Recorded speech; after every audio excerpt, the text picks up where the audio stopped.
você. Aí eu já... Tá bom. Então, bom dia a todos. É um grande prazer estarmos aqui de volta. Primeiro evento, primeiro seminário nosso do ano. Uma pena que está sendo aqui de uma forma remota. Nós havíamos pensado, né, Zilmar, no ano passado, que o primeiro de 2021 seria presencial. Talvez aí só no segundo semestre a gente consiga retomar presencialmente. E nesse primeiro seminário, nós teremos duas apresentações. Nós teremos a Potencial Florestal com Benjamin Carvalho e depois nós teremos a Agreco com o Sidney. E queria dar alguns recados padrões aqui no nosso evento. As apresentações serão enviadas aos associados hoje à tarde, após o evento, pela Cogem, pela Única também. Serão disponibilizadas no site. O evento está sendo gravado e será disponibilizado no YouTube, no canal da Cogem. Para quem não tiver acesso, pode mandar um e-mail para rosimeire@cogem.com.br, que ela passará o link. As perguntas, elas deverão ser feitas pelo chat, que nós colocaríamos aos apresentadores.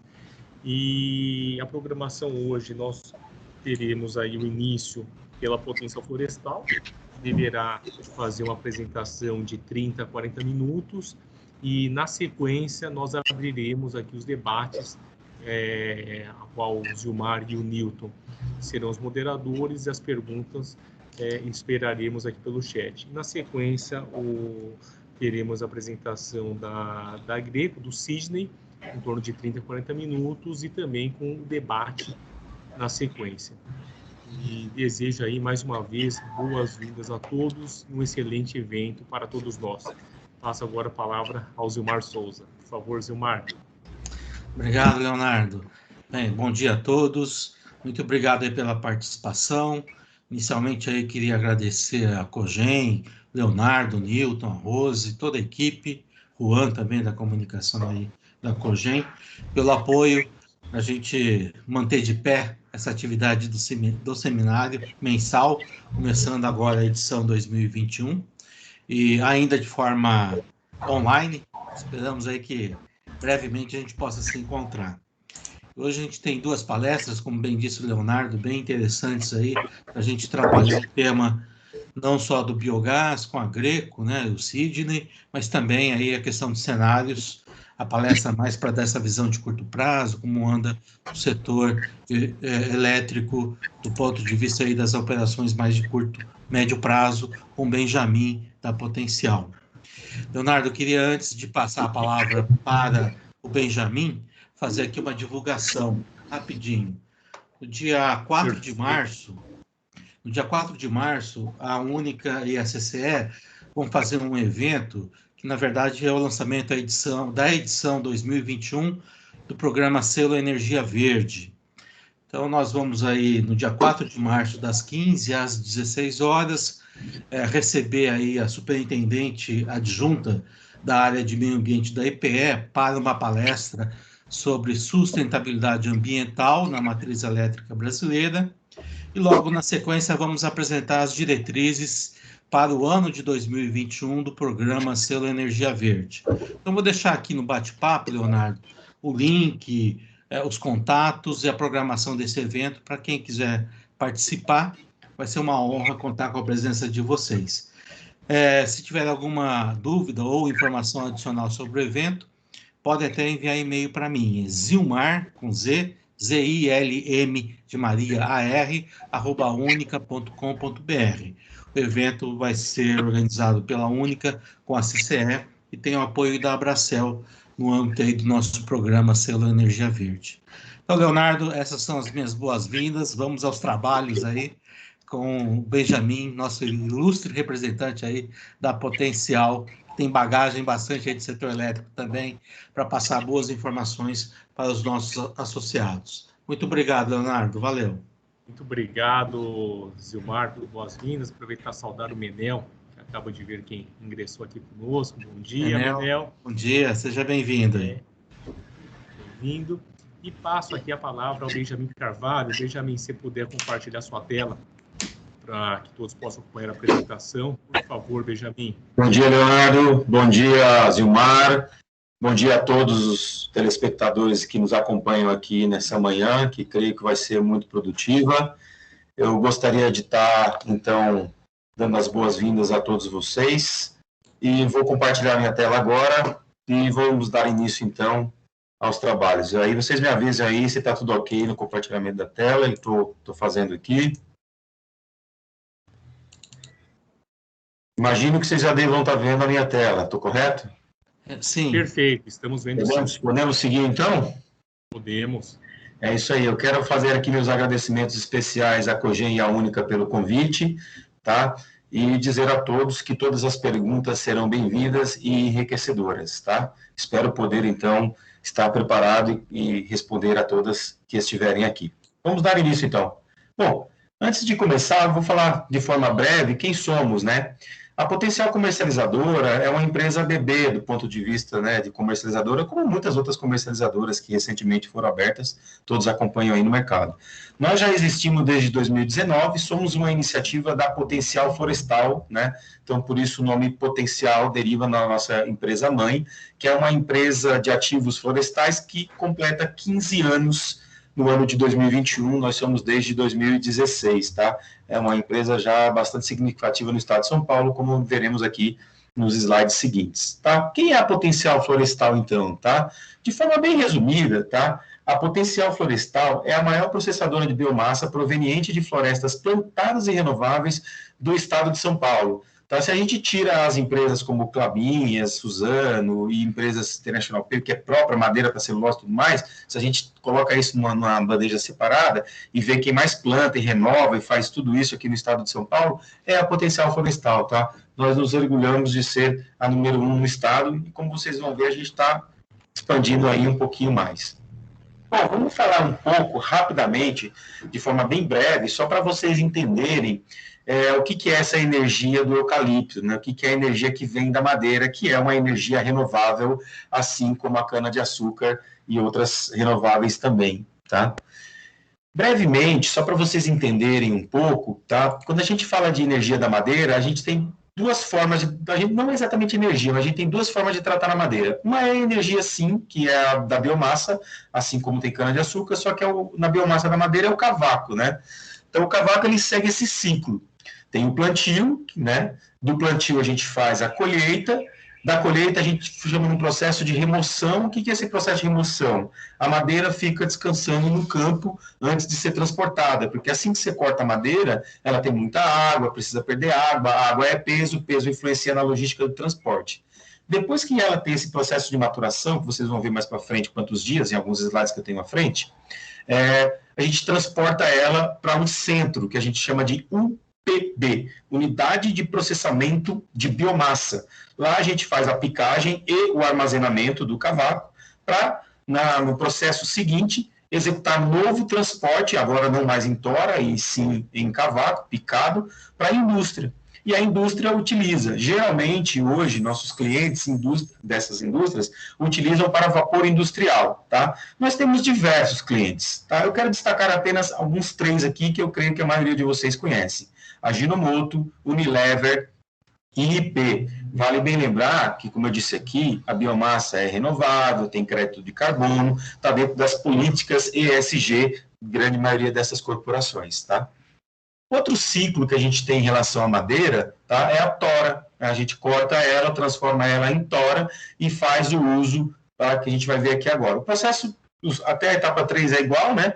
Plantio, colheita e remoção, mesmo modo, perde peso e tudo mais para transporte. Só que dessa vez, ao invés de eu picar e armazenar, eu transporto diretamente para a fábrica, tá? E o que eu posso fazer o uso dessas toras? Bom, você pode fazer chapa de fibra, MDF, MDP, como, por exemplo, temos vários clientes, vou citar apenas 2 aqui que são bem conhecidos, Eucatex e Duratex. A gente também pode utilizar ele para celulose e papel. A gente também negocia aí com Klabin, Suzano, International Paper e outras empresas de celulose e papel que também temos, que não cabe todos os clientes aqui nos slides, tá?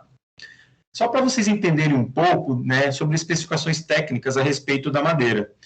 A idade da floresta para corte, ela situa-se em torno de 6 a 7 anos, tá? Isso vai depender muito do tipo de floresta, terreno, plantio, acentuação e tudo mais, tá? Quando a gente fala de cavaco e tora, a gente tem dimensões diferentes. Por exemplo, na granulometria, tá? Desculpa retravar a língua. O cavaco ele fica de 5 a 50 milímetros, em média 30 a 35. A grande maioria tem 30 a 35. A tora depende da demanda do cliente. Tem cliente que é com 2,20 m, 3,60, 7,5, aí a gosto do freguês. O diâmetro dessa madeira, quando ela é em tora, tem toras fininhas de 8 centímetros, mas tem toras mais grossas de 35. Varia em torno de 30, a grande maioria está ali na faixa dos 30, né, que é um diâmetro bem significativo. A densidade é de 300 a 320 kg por metro cúbico, tá? É bem pesada a madeira, né? E o grande mote aqui é o poder calorífico, que tem bastante poder calorífico, tá? Embora ele varia de 2.187 a 2.915 kcal por quilograma, podemos afirmar aí seguramente que 2.700 é muito bom em termos de uso para um projeto, tá? Aquele processo de maturação que a gente corta e deixa a madeira lá no campo descansando, quando eu preciso dela para cavaco, o processo dura aproximadamente 120 dias, então 4 meses aí, né, que ela fica até 4 meses, eu posso usar antes, posso usar depois, depende muito se tem chuva, sol, secagem, etc, tudo mais, aí vai dar medição. Já na tora não, a tora o processo é mais rápido, tá? Pode ser que nem dure nem um mês, né? E o teor de umidade? O teor de umidade varia bastante para uso, tá? Pode ser de 30 a 45, sendo que na grande maioria das vezes ele está ali por volta de 35, tá? É bem seguro a gente afirmar que 35 milímetros, 35% de umidade, tá? Bom, só para mostrar um pouco da nossa área de atuação, né? Nós estamos, como vocês bem sabem, citei há pouco, estamos concentrados no estado de São Paulo, somos a maior, né? A gente tem 3 UPBs, que são chamadas de Unidade de Processamento de Biomassa, fica em Nova Campina, Cerquilho e Limeira. Nosso escritório central hoje situa-se na cidade de Itapetininga, tá? A gente está prospectando áreas no Brasil como um todo. Temos um projeto ainda, está bem incipiente, no Paraná, e já estamos expandindo, tá? Esse já não é mais projeto, saiu do projeto, já está em expansão na área do Triângulo Mineiro, né? Bom, em termos de uso, a gente tem hoje 70% da nossa produção voltada à produção de vapor industrial, né? E 30% para madeira, tora, uso em fibras, como vocês viram nos slides anteriores, tá? Queria falar um pouquinho como que é essa energia do eucalipto de forma bem simples aqui, tá? Eu vou pegar um exemplo de uso, que é uma caldeira aquatubular de um cliente que temos, tá? Aqui são dados operativos de um cliente que temos, não vou citar aqui o cliente, não precisa, mas essa caldeira, por exemplo, ela opera a 200 graus, que é uma temperatura média, né? Não é uma temperatura muito alta, tá? O consumo de biomassa, ou seja, o cavaco que entra para a gente gerar esses 200 graus, é em torno de 15 toneladas por hora. Então, a cada hora, a gente está processando aí 15 toneladas de cavaco. A necessidade dele é para uso de vapor, de 15 bar, que é uma pressão relativamente baixa, não é uma pressão muito alta. E o tipo de vapor que ele usa é vapor saturado, né? Não é vapor superaquecido, por isso essa temperatura de 200 graus. E ele tem lá uma necessidade de consumo de em torno de 50 a 55 toneladas por hora de vapor. Isso é só um exemplo de uso de uma aplicação. A gente tem outras aplicações que a gente pode usar, como, por exemplo, esse equipamento aí que vocês estão vendo, que é aquecimento de água, esse outro equipamento, que é gerador de ar quente. A gente também pode usar lá na usina de biomassa, em substituição à biomassa, para gerar energia elétrica. Enfim, há múltiplos usos quando a gente fala de energia do eucalipto relativos a cavaco. Só para vocês terem aqui uma questão bem prática, quando a gente troca gás natural por biomassa de eucalipto, em geral, é bem equivalente àquela comparação de mercado livre, daquele jargão do mercado cativo mercado livre. Em geral, há uma 30% de economia ou mais. Eu estou falando de trocar gás natural por biomassa de eucalipto. Imagina se esse aquecedor que ele tem é óleo diesel. A economia é muito maior, sem falar que é sustentável, política ESG e outras qualidades mais, recuperação de crédito carbono e tudo mais. Só para a gente comentar um pouco sobre a questão da logística para fazer isso, né, que não é uma coisa tão simples, né, como às vezes um gasoduto ou entrega de óleo diesel e tudo mais. Bom, a logística basicamente é a gente fazer o transporte, ele vai picado, como vocês sabem ali, falando aqui do cavaco, né, que é o exemplo que a gente está usando. A gente tem lá as unidades de processamento de biomassa, ele está picado, a gente leva ele picado. Por exemplo, para um site aqui que a gente tem, que opera em torno de 10 mil toneladas mês, que usa essa caldeira água tupular que eu mostrei agora há pouco, dos exemplos, tá? Em média, vai 12 caminhões por dia, tá? Que vai aproximadamente aí 360 toneladas de cavaco, já não é mais a tora, é cavaco por dia. O que é isso em área plantada? Bom, é mais ou menos 40, 45 hectares por mês. Nós estamos falando aí de 50 campos de futebol, tá? Então, mensalmente são consumidos 50 campos de futebol de madeira para um site que opera em torno de 10 mil toneladas mês, e a gente precisa aí em torno de 12 viagens por dia. Não é algo que seja ser representativo. Eu vou dizer que dá trabalho, mas é bem eficiente a gente fazer, tá? E é tranquilo de operar, tá? E seguro, por sinal, tá? Bom, sobre o que eu tinha a falar da madeira, era isso, tá? Agora eu vou, de fato, entrar em alguns cenários de energia elétrica, algumas informações que eu compilei e gostaria de estar compartilhando aqui com vocês. Primeira coisa que eu queria destacar os olhos, que eu acho que muita gente já até tem isso em mente, mas ter os números às vezes é mais expressivo, é falar um pouco da nossa matriz elétrica e como ela se comportou, está se comportando nesses 10 anos que se passaram. Então, eu estou comparando aqui o ano de 2010, que é o lado esquerdo, com o ano de 2020, né, que é o lado direito. Graficamente a mesma coisa, só vai mudar aí alguns números, né? Lá em 2010, a gente tinha aproximadamente 113 gigawatts de capacidade instalada, tá? Já em 2020, a gente tem aí por volta de 176 gigawatts de capacidade instalada. Quando a gente fala de acréscimo de potência, então nós incrementamos na nossa matriz, nesses 10 anos, 56%. É um acréscimo bem significativo, né, em termos de potência. Quando a gente olha para o consumo, ele não evoluiu na mesma proporção. O consumo apenas aumentou, o consumo médio e mega médio, apenas aumentou em 21%, olhando o ano de 2010 relativo ao ano de 2020.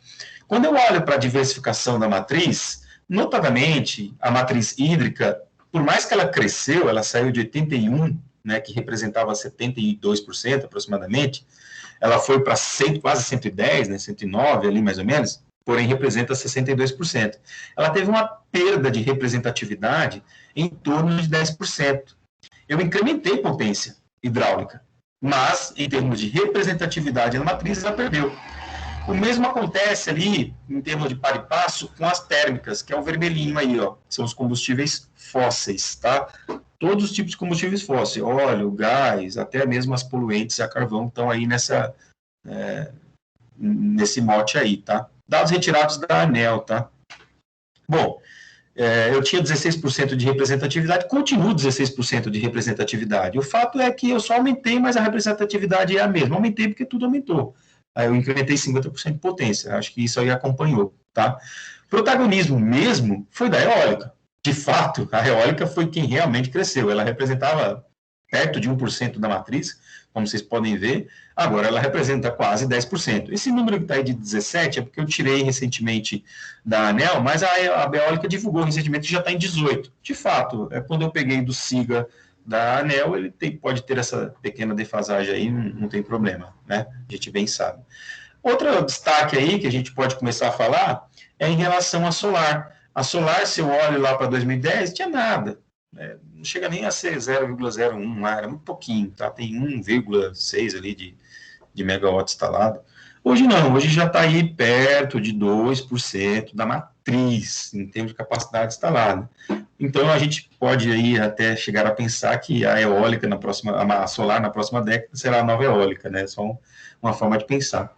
Aí a pergunta é, beleza, temos isso de matriz. E o consumo? Como é que está comportando-se a produção de energia elétrica? Olha, se a gente olhar para a matriz hídrica, ela aumentou potência, perdeu representatividade. Em termos de peso, praticamente não mudou nada. Ela perdeu significância. Então, a gente teve perda hidráulica, perda de geração hidráulica, em torno de 15%. A representatividade da geração hidráulica é em torno de 15%. Ela continua produzindo basicamente a mesma coisa, 57 mil médios. Tá? Quando a gente compara aí esses percentuais aí embaixo, é o peso. Ela tinha lá 71%, agora ela metade. Né? Essa produção representa basicamente ali metade. Quando eu olho para combustíveis fósseis, eu incrementei potência. E logo eu incrementei capacidade de produção. Eu aumentei em 1,5 vezes o que eu produzia de combustíveis fósseis. Mas na representatividade, a relação produção-capacidade continua 22%. Tá? A relação capacidade-produção, quem realmente foi prejudicada mesmo foi a hídrica. Tá? A eólica, naturalmente, essa representação que está entre 18 e 37, né, onde vocês podem ver aí abaixo, que é a relação produção-capacidade, é porque as eólicas melhoraram o seu fator de capacidade. E, é claro, esse acréscimo de geração 39 vezes, não gerava quase nada lá em 2010, hoje só se vê notícia de eólica, gerou mais, bateu recorde. E a biomassa continua aí com a sua representatividade, aumentou, né, desde 2010 até os anos 2020, só que ela deu uma freada, podemos assim dizer, né? Ela não está incrementando muito, né, na fonte. Deveria, ao meu ver, tá? Bom, a solar está começando a ter significância e as outras fontes permanecem igual. Outras fontes aí, basicamente, é nuclear, tá? Que é a outra potência. Agora, vamos pensar um pouco, já que a gente olhou para a matriz e a gente olhou para a produção, como é que está o comportamento do que a gente tem de expansão contratada, que está vindo aí nos leilões. Então, eu peguei aqui 5 anos do que já tem de leilão, né? Informação lá da CCE que já é potência contratada. Se a usina vai atrasar para entrar, não vai entrar aqui nessa questão, né? Então, eu tenho aí as fontes hídricas, fósseis, eólicas, biomassa e solar. Se você olhar para essa estrelinha amarela, essa estrelinha amarela está dizendo quem vai ser o destaque desses 5 anos. O protagonismo nos últimos 10 anos foi da eólica. O protagonismo agora desses 5 anos é gás natural. Apesar de estar escrito combustível fóssil aí, é gás natural. É o que está vindo aí. Um incremento maior de potência desses próximos 5 anos, com certeza, é gás natural. Tá?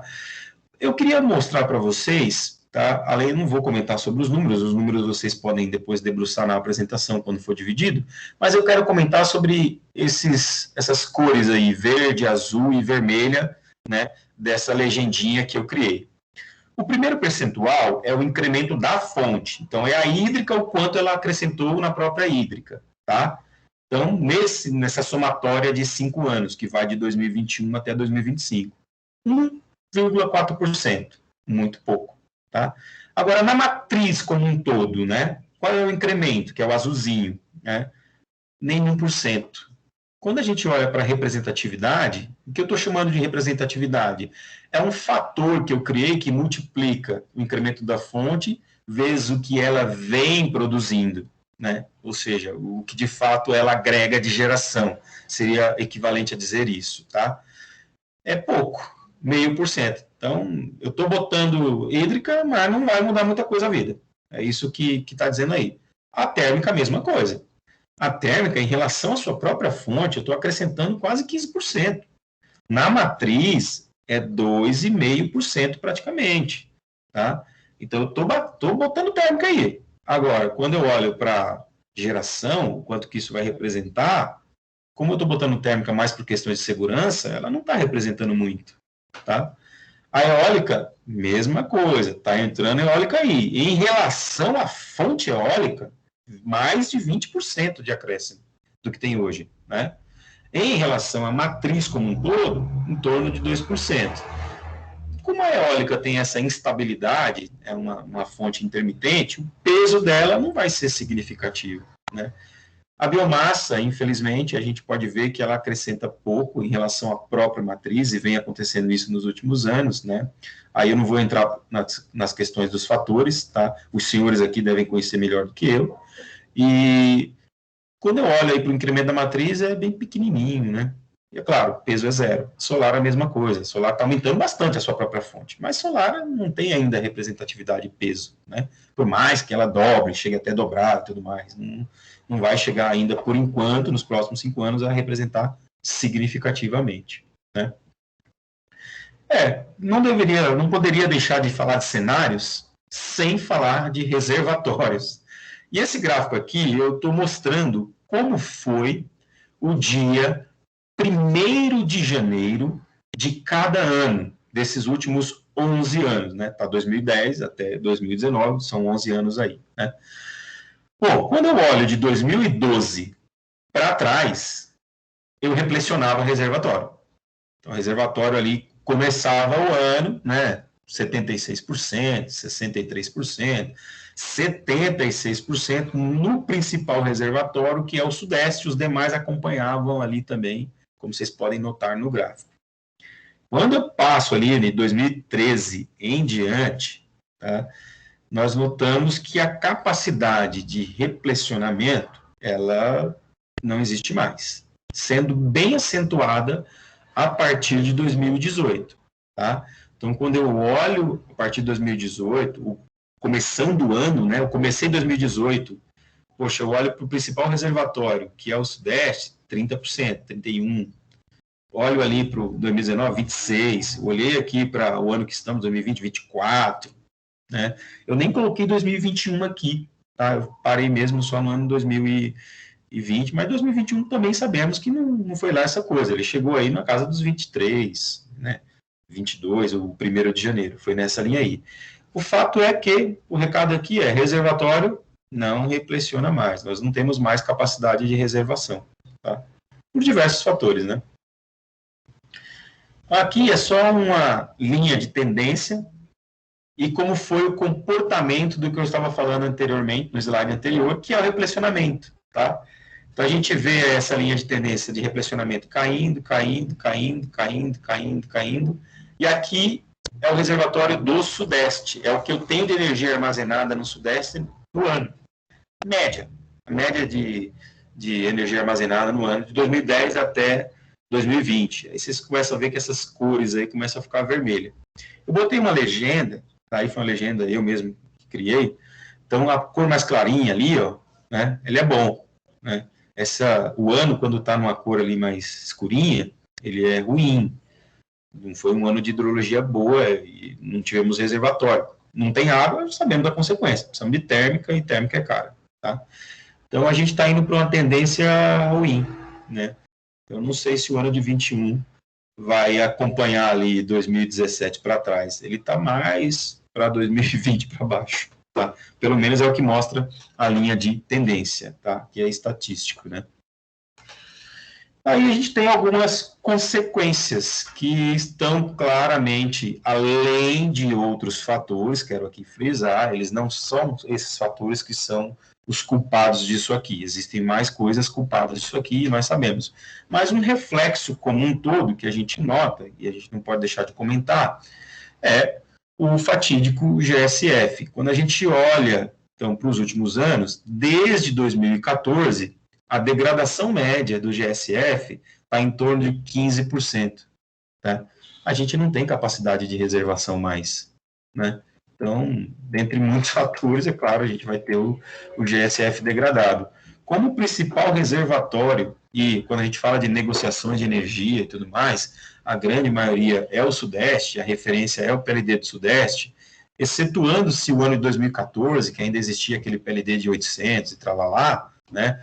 A gente vê que pegando ali um PLD aí na média de R$500, que era, né, a partir de 2015 até hoje, né, um pouquinho mais, um pouquinho menos, de acordo com as revisões anuais, eu estou sempre ali acima dos 200, ó, 288, ali chegou a 323, 287, 200. Então, eu tenho muitas vezes ultrapassando acima de 200, né, que é um número aí já começa a ser expressivo em termos de PLD médio do Sudeste, sem falar dos picos que ocorreram, tá? Que é um dado, então, preocupante, na minha visão. Tá? Bom, o que eu tinha para falar sobre cenários de energia relativa à operação é isso. Eu quero comentar um pouco aí sobre, podemos dizer até a bola da vez, que é a MP 998, que está lá para ser vetada ou sancionada, na sua íntegra ou não, pelo presidente, né? Ela basicamente, entre muitos pontos, ela está alterando aqui o projeto de lei de P&D para destinar recursos que o P&D não usar para a CDE. O intuito aí, é claro, um alívio tarifário, esse é o viés, é o mote que está por trás, tá? Aí tem prós e contras, não vou entrar aqui na questão. Outro ponto que está bastante em voga e em discussão é a perda do desconto na TUSD e na TUST, né? Quando a gente fala para as fontes renováveis, eólicas, biomassa, solar e outras mais, se ele não pedir a outorga em 12 meses e entrar em operação em até 48, ele perde o desconto. Então, a gente pode entender que se publicar a lei hoje, daqui a 13 meses, você vai fazer uma usina nova, se ela for eólica, biomassa solar, ela já não vai ter mais desconto. Se ela tiver, tudo bem, pelo prazo de outorga, você vai ter o desconto, tá? Aí a lambuja, que posso assim dizer que ocorreu aí, de forma bem rápida aí, né, foi para as pequenas hidrelétricas, que elas mantêm por 5 anos 50% do desconto na TUST, tá? E depois, né, após 5 anos, mais 5 anos com 25%, tá? Já adianto que aqui há umas incertezas relativas a CGHs, porque o texto fala em potência, né, menor que 30, ele não cita a CGH, e a CGH não tem outorga, tem registro, então tem algumas coisas ainda que o texto infralegal vai precisar resolver, dado que agora a questão de veto ou não está num outro nível, né, que é o nível de sanção, tá? Outro ponto que incrementou aí, que podemos dizer aí uma novidade que está vindo, a gente não sabe ainda como será, é a reserva de capacidade, tá? Há muito que se discutir, que se falar, e entrou muito em voga, principalmente pela CP33, falando o que é lastro, energia, etc. Tudo mais. Aí veio esse aí, olha, tá liberado aí para você fazer contratação de reserva de capacidade, tá? Do meu ponto de vista, essa contratação é mais uma espécie de leilão regulado por disponibilidade para mim poder ter potência no sistema e poder usar quando eu precisar, tá? Depois eu posso até explicar melhor aí como que eu entendo que é isso, tá? Mas é um entendimento meu, tá? Outra possibilidade que está vindo aí, dentre outras, tem muitas outras, né? É bem extenso comentar sobre a MP88, eu vou tomar o tempo aqui, vou encurtar aqui só no varejista, que é outro que está em voga, que, ao meu ver, precisa entrar, de fato, não dá para ter, sei lá, 50 mil, 60 mil pontos de medição lá na CCE e 60 mil consumidores, esse daí fica muito grande, né? 20 mil hoje que já tem lá, né? De pontos, né? Tem quase 10 mil agentes, mais de 10 mil agentes, já está ficando já insustentável, imagina dobrar ou triplicar isso. E eu entendo que, de fato, o varejista precisa entrar. E um dos grandes problemas que tem hoje é a questão do desligamento, tá? Que essa MP, ela traz essa possibilidade aí, o que eu entendo é ser um avanço, tá? Só para concluir, esse é meu último slide, tá? Não vou mais tomar o tempo, tá? Não quero aqui exceder ao meu tempo, falta 3 minutinhos para as 10h40, vou cumprir aqui com o horário, tá bom? Notícias aí é que, recentemente, saiu lá do Senado e foi para a Câmara dos Deputados o projeto de lei do Senado 232, que fala sobre muitas coisas, inclusive a abertura do Mercado Livre. Ele foi convertido em projeto de lei, né, para 414. O mesmo PLS 232 do Senado virou, na verdade, o PL 414 e está lá no Senado Federal. Tá? Em termos de expectativa de tramitação, eu não acredito que ele vai tramitar no ano de 2021. No ano de 2021 nós temos pandemia, nós temos várias pautas econômicas, inclusive, que tomam a agenda do Congresso como um todo. Eu não acredito que ele vá tramitar em 2021, tá? 2022 é uma expectativa que ele tramite, tá? Ele pode até andar em alguns pontos no ano de 21, mas não vai finalizar. 2022 é uma expectativa, tá? Aí o que eu trouxe aqui só para a gente pensar um pouco, né? Eu trouxe grandes números, né? Se a gente falar só de grupo A, eu vou falar de abertura de Mercado Livre, mas vou falar daquilo que está mais eminente, que é grupo A. Eu nem vou chegar no grupo B, porque aí é uma outra seara de atuação, tudo mais. Vamos falar no grupo A. Que grupo A hoje, se quiser migrar, faz lá a sua comunhão de fato ou de direito e migra. Vamos falar só de grupo A. Grupo A, né, em termos de tamanho, a gente tem aproximadamente no Brasil 190 mil pontos, 190 mil unidades consumidoras do Grupo A. Claro, na CCE já tem 20 mil. Não estou falando do número de agentes. Agentes pode ter mais de um ponto. Eu estou falando no número de unidades consumidoras. Na CCE, em termos de ativos consumidores, a gente tem hoje aproximadamente 20 mil. O que sobra, né, que seria o objeto que eu chamaria de mais imediato para a abertura do Mercado Livre, né, que estaria mais em voga, mais próximo, cerca de 170 mil consumidores. Esses 170 mil consumidores, se a gente for tirar uma conta um pelo outro, um gasta 13, um gasta 20, gasta 7, gasta 15, dá em torno aí de 10 mil reais o gasto médio. E ele gasta com energia aí, né, em torno de 10 mil reais, né? Não é os 50 mil que o cara que gasta 500 hoje, ele é 5 vezes menos, né, em torno de 10 mil. Mas isso é um mercado anual, tá, de 20 bilhões ao ano. 20 bilhões. Se a gente trouxer uma economia de 10%, eu estou sendo bem conservador, é conta de padaria. 10%, nós estamos falando de 2 bilhões ao ano. Então, é significativo para o país. Tá? E não tenho dúvidas de que o Mercado Livre é uma tendência, vai abrir e virar. Tá? E assim espero, eu sou entusiasta disso. É claro, temos algumas barreiras a serem vencidas, e aqui eu só vou destacar e parabenizar o trabalho que recentemente a Abracel, junto com a Timos, fez e entregou lá para o Bento Albuquerque, nosso ministro de Minas e Energia, que está lá dizendo ali alguns pilares do que precisa ser. Bom, é muito bom aquele trabalho, eu gostei muito, tá? E eu acredito, eu sou muito entusiasta de que no ano de 22 ou 23, com certeza teremos novidades relativas ao Congresso que visam a abertura do Mercado Livre, o que, ao meu ver, é bom para todos, porque nós estamos falando de uma fatia bem significativa, tá? Senhores, quero agradecer a todos, não vou mais me alongar aqui no meu tempo, cumpri aqui com o prazo que me foi dado, tá aí os meus contatos, estou agora aberto a perguntas. Quero agradecer mais uma vez imensamente a todos pela audiência, Única e Cogem pela oportunidade. Um abraço a todos, estou aqui para as respostas. Bom, Benjamin, inicialmente, parabéns pela excelente exposição que você nos colocou, dando um cenário macro do nosso setor elétrico, trazendo todo o histórico, muito bom. Novamente, gostaria de ressaltar que os convidados que tiverem perguntas, por favor, nos enviem ao chat. O Zilmar já sinalizou que tem 2 perguntas, então eu já passo a palavra ao Zilmar para que possa fazer as colocações, lembrando que o Zilmar e o Newton Duarte são os moderadores desse painel.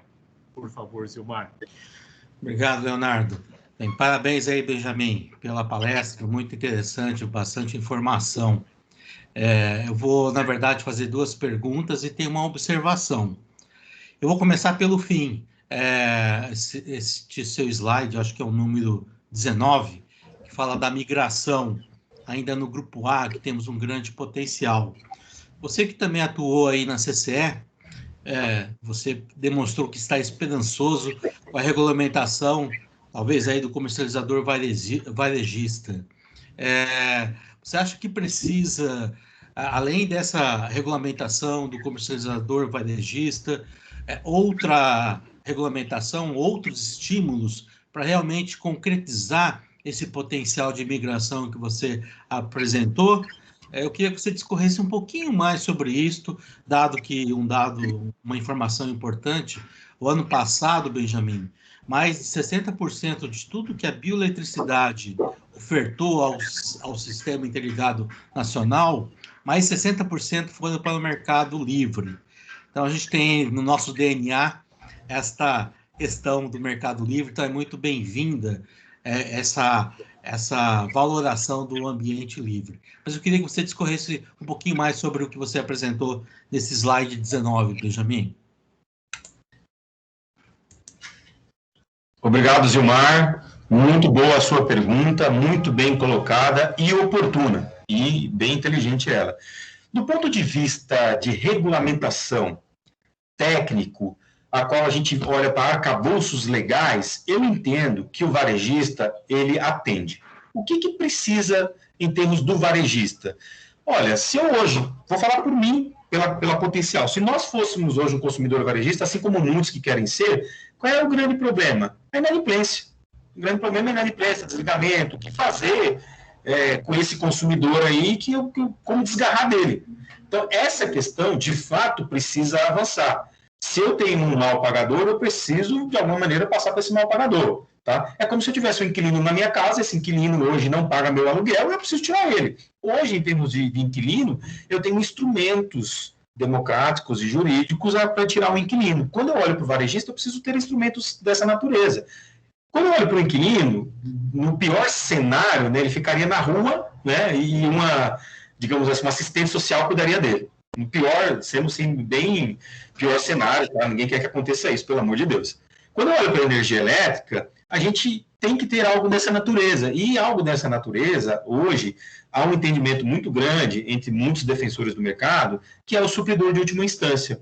Então, eu entendo que deva evoluir esse supridor de última instância para que o varejista não incorra em ter esses débitos computados em seu consumo. Porque se ele começar a ter isso, é um loss share. Ele vai ratear, ele não vai assumir esse custo, ele vai ratear. Se ratear, vai encarecer. Se vai encarecer, não vai funcionar. Né? É Casas Bahia. Se você for financiar lá na Casa Bahia com muito calote, a prestação das Casas Bahia vai ficar cara. A economia não vai absorver isso, ela vai dar um jeito de passar para quem paga, que é o consumidor. Então, tem que ter, sim, na minha visão, um supridor de última instância, melhorar pequenos itens da regra do varejista, que já está bem avançada. Vamos bem lembrar que ela começou bem incipiente lá na Resolução 570, lá em 2013, já se passaram aí 8 anos.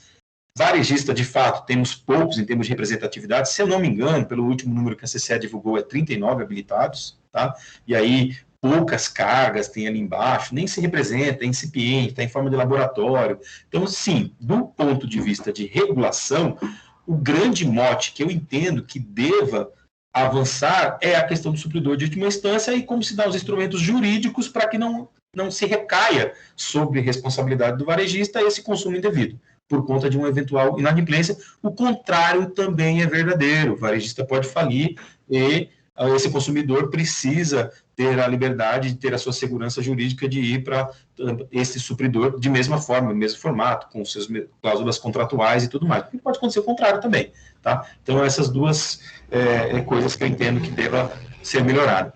Outro ponto, em relação ao avanço, aí já não é não é na questão jurídica, não é na questão arcabouço, eu entendo que é a divulgação.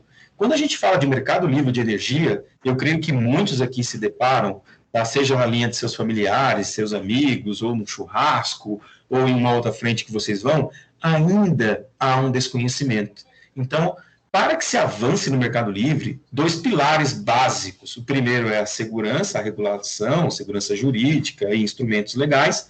E o segundo é conhecimento. Do que adianta eu ter isso um carro muito bonito, muito bem preparado, uma estrada muito bem bonita, bem preparada, se eu não aviso para quem vai trafegar que ela existe? Então, o outro lado é a comunicação. E a comunicação, eu entendo que ela não precisa ser específica de um ou de outro, né?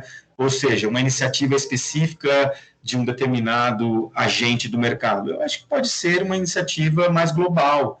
Olha, pessoal, existe um mercado livre de energia, usando aí seus veículos de comunicação, assim como a gente faz campanhas e campanhas, como, por exemplo, as de vacinações, etc.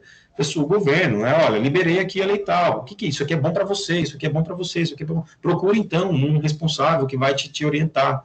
Eu acho que sem esse trabalho, ele vai ficando minado, vai crescendo, mas cresce devagarzinho, né? E fica um monte de peixinhos e tubarões no mesmo lago disputando aí a sua merendinha. Esse é o meu ponto de vista sobre esse tema, né? Obrigado, Benjamin. Eu tenho mais uma pergunta e uma observação. A Claro. Pergunta é que a biomassa tem, acho que até 2025, 2026, quase metade dos seus contratos vencendo no ambiente regulado. Então, esse tema que você abordou é bem interessante e pode ser importante para a gente, que é a questão da contratação de reserva de capacidade. Então, é importante a gente entender como que vai ser o desenho desse eventual leilão de contratação de reserva de capacidade comentado aí na MP 998. Eu queria entender um pouquinho mais do que você comentou muito rapidamente, como é que você enxerga esse desenho, né? Obviamente é sua opinião, porque na prática é só quando sair aí a portaria do Ministério com as diretrizes. Mas o que você enxerga como desenho de um leilão para a contratação de reserva de capacidade? Outra excelente pergunta, daquelas de deixar o calcanhar de Aquiles ali bem apertado. Bom, mais uma vez, aqui será a minha opinião sobre o que eu enxergo a respeito disso, tá? Não, eu entendo, primeiramente, vamos entender o que é reserva de capacidade da forma que está colocada lá no texto. O viés que está lá é incremento de potência para a segurança do sistema. Isso é um fato. Ou seja, o sistema precisa de uma reserva, né? Que não é bem uma reserva, é quase uma reserva de jogador de futebol americano, ele vai jogar. Não é o meu atacante ali que vai entrar em campo, não é bem ali uma reserva. É a reserva do ponto de vista do nome, né? Então, basicamente, o que eu entendo é que o sistema precisa de uma confiabilidade. Estão chamando inicialmente essa confiabilidade de reserva. Hoje, a fonte que brilha aos olhos do planejador, da EPE, do governo e de demais defensores, sem dúvida nenhuma, é gás natural. Você, então, incrementa rapidamente alta potência, 1 giga, 2 giga, isso dependendo também da térmica, e de forma, digamos assim, tecnicamente até rápida, né? 1 ano, 2 anos, 3 anos, a depender da construção da planta, e é rápido, né? E relativamente ali, em termos de custo, não tão custoso como outras térmicas que a gente pode pensar aí, como óleo, que está descartado completamente, carvão, que também ninguém quer, e outras mais poluentes. Então, no meu ponto de vista, está mais para uma contratação de um CCAR-D a gás natural, com a finalidade de implementação em determinados pontos do sistema, para fins de confiabilidade e segurança do operador. Essa é a minha visão. Quando eu olho para gás natural, eu já mostrei aqui nos slides anteriores que o competidor do gás natural na indústria de vapor é a indústria de biomassa, e isso traz benefício. Tá? Então, na minha visão, precisa ser explorado e muito. Na minha visão, o governo não precisa ficar só olhando para uma térmica a gás natural de 1 giga para incremento dessa confiabilidade. Ele pode fatiar esse bolo aí e pode dizer, olha, eu tenho biomassa aqui que é segura. Biomassa de cana-de-açúcar, que já mostrou ao longo desses anos de operação, todos esses CCAs, por mais tropeços que um ou outro ali tenha tido, a gente já mostrou que ela é segura, que ela funciona, que ela tem lastro, que ela sim tem confiabilidade, é uma potência significativa e, ao meu ver, o governo precisaria sim olhar para isso. Se eu tenho 1 giga para ser instalado, 10% disso para biomassa é bem significativo. E eu não deixei a térmica para trás, eu posso muito bem fazer essa complementaridade.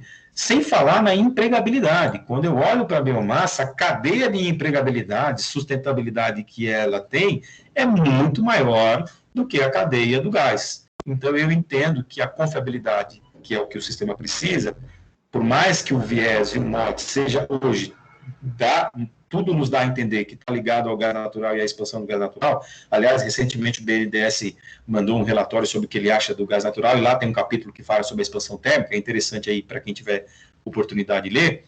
Não vou discorrer sobre ele, que é extenso, mas eu entendo que ele poderia dar, sim, um pedacinho para a biomassa, até porque o preço é equivalente, a empregabilidade é melhor, a economia é melhor. Você tem que olhar para outros fatores, não só um fator só. E a biomassa ela não vai faltar, né? Vai chover, vai ter cana. Pode ser que ela varie um pouco, mas vai ter. Ela mostrou isso ao longo dos anos, tá? Então, essa é a minha visão em relação ao que poderia ser essa contratação de reserva de capacidade, que eu entendo que é uma confiabilidade, e quais as matrizes que hoje eu entendo que são mais elegíveis a essa confiabilidade, tá? Obrigado, Benjamin. E aqui, só uma observação, na verdade, que eu queria deixar para você. Claro. É muito mais uma observação do que pergunta. Você mostrou a questão do desconto na TUSD para as novas PCHs, que poderá vigir por mais 10 anos. Embora, lendo o texto, tenha a palavra adicional, parece-me que pode ser interpretado que o desconto é apenas do lado da produção, né, do gerador, e não do consumo, porque ele não tipificou o desconto. Aí eu acho que a ANEEL vai ter uma árdua tarefa se o presidente Bolsonaro não vetar essa questão até o dia 1º de março, que é o prazo que ele tem, a ANEEL vai ter uma árdua tarefa na regulamentação e tentar interpretar essa redação, na minha visão, que precisa de algum esclarecimento, porque pode até, de repente, caminhar para uma judicialização, por exemplo, que é tudo que a gente não quer, né? Então, só achei muito pertinente que você mencionou com relação a esse item, e também tem algumas dúvidas de interpretação. Só uma observação, Benjamin. Zilmar, a sua observação é muito bem colocada e eu vou além, tá? Sem dúvida, tudo isso que você colocou é um fato, eu compartilho desse fato, assim como muitos outros que vão ler e interpretar aquele texto vão compartilhar, sem dúvida alguma, essa pulga atrás da orelha está, né, e precisa ser tirada. Além disso, o texto, ele fala sobre potência inferior a 30 MW. Potência inferior a 30 MW abarca CGHs que são inferiores a 5, que não tem outorga, elas são registro. Então, se eu for fazer um exemplo clássico aqui, se eu entrar com a CGH hoje, eu vou ter desconto ad eterno, até a vida da minha CGH. Além dessa questão de dizer se é específico do desconto por gerador sem repasse para o consumidor, tem mais esse imbróglio do que fazer com a CGH, tá? Que o texto ainda não está bem claro. Então, vamos ter que aguardar. Não há outra coisa que se fazer. Não vamos aqui criticar, porque eu acho que a intenção foi boa, ela é bem-vinda, né? E se há formas de se corrigir, não vou dizer corrigir, mas se há formas de contornar para que se chegue ao objetivo final, né? Entendo que isso será exaurido e vai ser conseguido, tá? Sem problema algum. Eu sou muito esperançoso em relação a uma forma de contorno e solução, ou seja, eu entendo que nossas dúvidas serão dirimidas tão logo o texto infralegal esteja aí disponível para consulta da sociedade. Parabéns, Benjamin. Obrigado. Valeu. Obrigado a todos vocês, obrigado a todos os telespectadores, obrigado aí a Zilmar e Leonardo. Se tiver mais perguntas, Leonardo... Benjamin, nós temos o Nilton ainda, como moderador, mas antes disso eu gostaria de fazer uma colocação muito bem feita, aquele seu chart que mostra o nível dos reservatórios desde 2010 até 2020.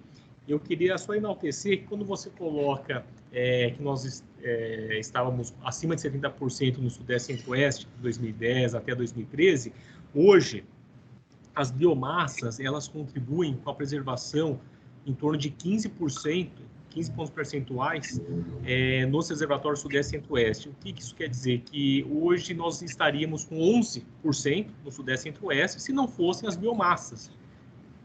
Pois estamos aí com em torno de 26,5% hoje no Sudeste e Centro-Oeste. Então, mais uma vez, a importância das biomassas em preservar os nossos reservatórios aqui no Sudeste e Centro-Oeste. Sem dúvida, Leonardo, sem dúvida. E vocês da Cogen Única já mostraram várias vezes eu já presenciei, a complementaridade que essa fonte tem em relação à reservação da capacidade dos reservatórios, tá? Ela é muito importante, sem dúvida. Eu sou totalmente a favor aí dessa colocação que você colocou, tá? Porque número não mente. Só fechando, Leonardo, 2020, né, já saiu aí os dados compilados pela CCE, a gente aumentou a geração em apenas 1%, né, o Benjamin mostrou bem isto, que a gente tem sido bem modesto no aumento aí, ano a ano da nossa geração. Se pegar os últimos 5 anos, foi um crescimento inferior a 2%. Mas em 2020 a contribuição foi exatamente esta, 15 pontos percentuais de economia em relação ao Sudeste, Centro-Oeste do país. Maravilhoso esse número. Muito bom, né? Bom. Valeu. Obrigado, Zilmar. Nilton, por favor. Obrigado, Leonardo. Queria agradecer a oportunidade. Eu, por uma questão de rodízio aqui em São Paulo, eu acabei chegando atrasado, minhas desculpas. Benjamin, primeiro de tudo, queria te parabenizar. Você fez uma apresentação extremamente lúcida, positiva e muito clara, e atacou temas extremamente caros para todo o setor elétrico. Eu folgo em saber aqui, com a participação de inúmeros amigos e pessoas extremamente competentes, a exemplo do Mário Menel, a quem eu queria cumprimentar a todos aqui nessa manhã, e dizer que estou muito agradecido a você por você ter tocado em pontos tão importantes que o setor elétrico vem vislumbrando e vem exercendo na nossa economia e para a nossa sociedade. Primeiro de tudo, dizer que esse deplecionamento dos reservatórios ao longo da última década, ele vem acompanhado num crescimento vertiginoso das novas renováveis e dá a impressão de que nós, ao contrário do hemisfério norte, que coloca as novas renováveis para evitar a fossilização e diminuir a fossilização na matriz, nós, ao contrário, a gente coloca as novas renováveis, jogamos as velhas renováveis como hidrelétricas de lado, diminuímos a sua importância e fossilizamos a nossa matriz. Eu acho que esse ponto ele é de extrema importância e nós, inclusive, alertamos a EP agora na contribuição do PDE 2030, alertamos que nós estamos preocupados com essa evolução da nossa matriz, que nos preocupa se ela é muito inteligente. Talvez ela não seja tão inteligente. E esse ponto fica muito claro nos slides que você mostra, né? E é lamentável isso. A gente não pode ver dessa forma como uma maneira enriquecedora do nosso setor elétrico, a despeito de um monte de coisas bacanas, que, aliás, você muito bem colocou. Então, essa é a primeira observação, e eu gostaria de ouvir algum comentário seu a esse respeito. Nós conversamos há semanas atrás aqui na Cogem, e esse tema, em parte, ele foi tocado, e você muito bem pautou essa evolução e esse deplecionamento constante dos nossos reservatórios, que é um enorme pepino para a nossa matriz elétrica futura, né? Nós vamos criar oportunidades, sem dúvida, mas eu não sei se nós estamos fazendo o melhor dos mundos. Eu acho que batermos na hidroeletricidade como base da nossa cultura, nós temos que ir à frente com isso. E os últimos governos, eu diria, os últimos 20 anos, a gente meio que tirou o pé. Nós fomos para projetos extremamente complicados, controversos, a exemplo de Belo Monte, mas eu acho que a gente tirou o pé, a gente perdeu a vontade de enfrentar e discutir isso de uma maneira mais profunda, por parte da sociedade como um todo. Segundo aspecto, aproveitando, eu ia fazer a pergunta do que o Gilmar lhe fez, que foi a questão da reserva de capacidade. Qual é o papel das biomassas, em especial da biomassa de madeira, e vocês têm uma expertise muito grande na potencial, qual é o papel dela nessa reserva de capacidade, na facilidade de despachabilidade?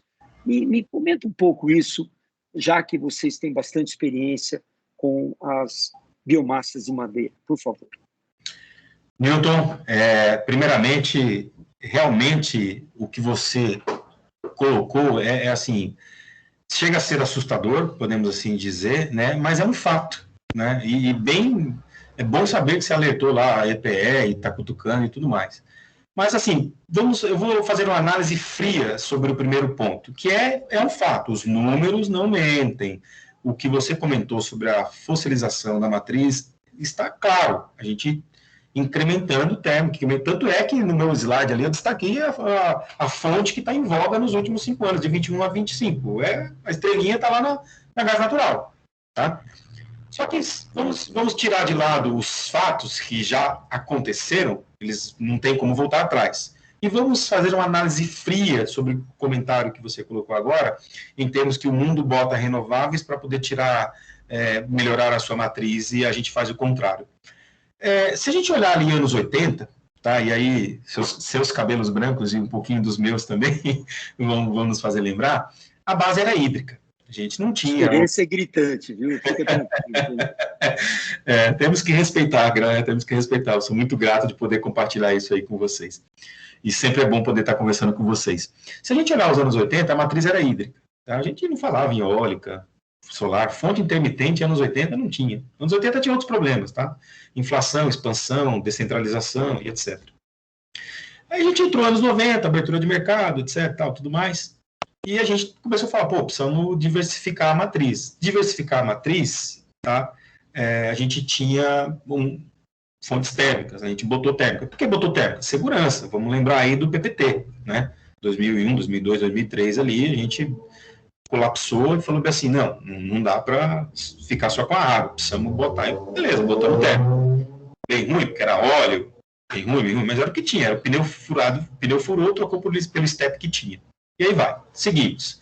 A gente faz, então, uma expansão da matriz colocando as fontes renováveis que a gente tem de disponibilidade aqui no Brasil, tá? Nós somos um país de muita sorte, podemos assim dizer, né? Temos água, temos vento, temos sol, temos biomassa, temos planta, temos cana.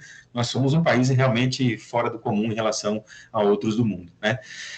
Acontece que o Brasil, em termos de matriz fóssil, ele não é grande assim, não tinha uma matriz fóssil, a gente tinha uma matriz renovável. Aí a gente colocou outra matriz renovável, que é a eólica e a solar, só que é uma matriz renovável intermitente, que não traz segurança, é diferente da hídrica, né, que tem capacidade de reservação. Claro, nos últimos leilões de hídrica, a gente não faz mais reservatório, a gente faz fio d'água, né, a gente bota potência, mas não bota garantia física. A gente mudou a política pública de construir usinas hidráulicas em prol de um outro mote, né, meio ambiente e outras questões mais intrínsecas. E sem dúvida nenhuma, quando eu incremento fontes intermitentes, eu preciso de segurança. A segurança hoje é a térmica, né? Claro, uma térmica a gás, ela traz proporção. A térmica, a biomassa ou a madeira, ela não consegue atingir a mesma proporção. 1 giga de térmica não é um projeto fim do mundo de se falar. 1 giga de biomassa é bastante biomassa. Tá? Então, aí a gente está falando de proporcionalidade. O comportamento, em termos de confiabilidade, é o mesmo, ambas são fontes confiáveis, estáveis. Tá? A madeira mais do que a cana, porque a cana tem sazonalidade, a madeira é 12 meses, não tem sazonalidade, a madeira é intermitente, é mais confiável ainda, tá? Podemos assim dizer. Mas aí a questão é a proporção, né? É tamanho, a gente está falando de tamanho. Quando eu olho para o mundo era o contrário do Brasil, né? Basicamente, o mundo era carvão, né? O mundo era poluente. E ele foi substituindo. Então, o mundo teve a oportunidade de pegar uma matriz suja e trocar por uma limpa. A gente já era limpo. A gente só foi botando alguma coisa limpa, que não serve muito, aí teve que sujar um pouquinho. Bota uma coisa limpa, tem que sujar um pouquinho. Tem que sujar um pouquinho. E a gente está sujando, assim, por mais que a gente critique o gás, etc, tudo mais, e eu não sou entusiasta nem nada, mas ele também já não é aquela fonte tão suja assim, né? Então, eu acredito... Não há crítica de minha parte, perdão, não há crítica ao gás, pelo contrário. O gás, ele tem fantásticas características. Sim. E nos ajuda e nos ajudará em muito. E é uma sociedade que precisará do gás para se desenvolver. Não é esse aspecto. Eu estou falando na questão de como a gente vai movendo o desenvolvimento da nossa matriz. Nessa questão... Por que a gente abrir mão de renováveis como biomassas, em geral, né, para um incremento? Por que fazer isso? Né? Minha visão dessa questão é que não devemos abrir mão dessas renováveis, por diversos fatores. Elas são fontes renováveis que não são intermitentes, são confiáveis, traz capacidade de reservação, preserva o meio ambiente, tem recuperação de crédito de carbono, empregabilidade, regionalidade, desenvolvimento. Então, ela tem mais características positivas, intrínsecas, não ligadas à energia, que são mais atrativas do que a do gás natural. Foi o que eu comentei há pouco no questionamento do Zilmar. Se eu tenho 1 giga de gás a botar para segurança do sistema, separa 100 aqui, 100 mega. Pega 100 mega e fala, 100 mega vai para projetos... Porque você vai dar mais empregabilidade, todas essas coisas que eu falei. E é isso que, no meu ver, a política pública, tá? Seja a EPE, seja o Ministério, seja a CMSPE, o CNPE, vocês de associações, a Mário Menel que nos ouve, que representa a FASE, precisa mostrar um pouco disso. E nós, da Potencial, tá? Estamos aqui para ajudá-los nessa questão, tá? Porque eu entendo que é importante para a sociedade como um todo.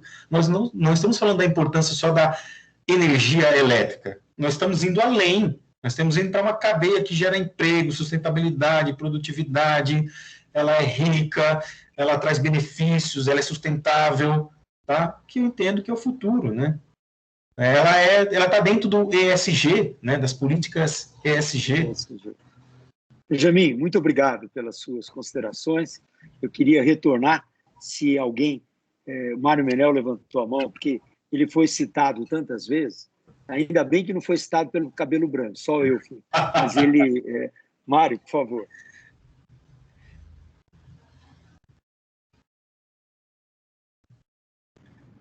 Menel, só um minutinho, por favor, que a Rose está habilitando aqui o microfone. Pronto. Ainda não foi, Rose? Ah, foi.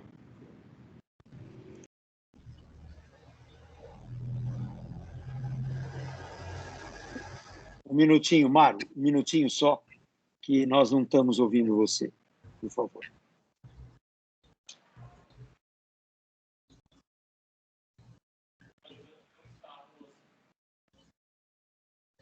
O dele está quebrado. O dele. Agora sim.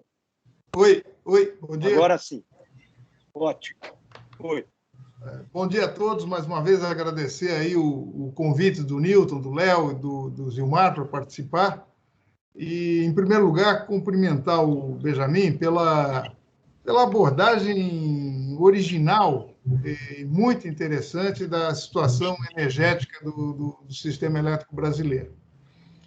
Benjamin, eu vi um slide seu sobre a transformação do PLS 232 em PL 414 e o seu comentário de que 2021 você não acredita que ele será apreciado no Congresso Nacional. Eu quero te dizer o seguinte, que o FASE vai envidar os melhores esforços. Só estamos aguardando a conclusão da constituição das comissões no Congresso, porque esse projeto ele está maduro em termos de discussão.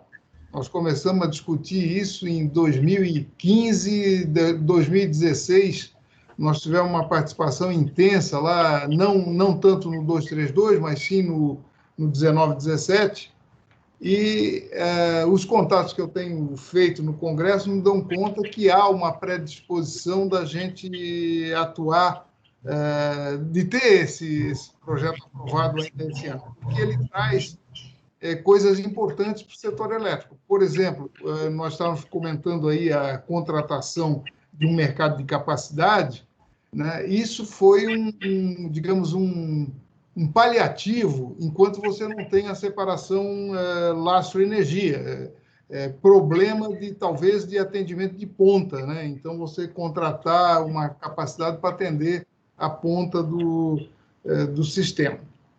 Então, eu acredito que o 414 seja aprovado esse ano com, não digo pressão, mas a argumentação nossa, e aqui eu conto com o Zilmar, conto com o Newton, que são do FASE, para me ajudar nessa missão.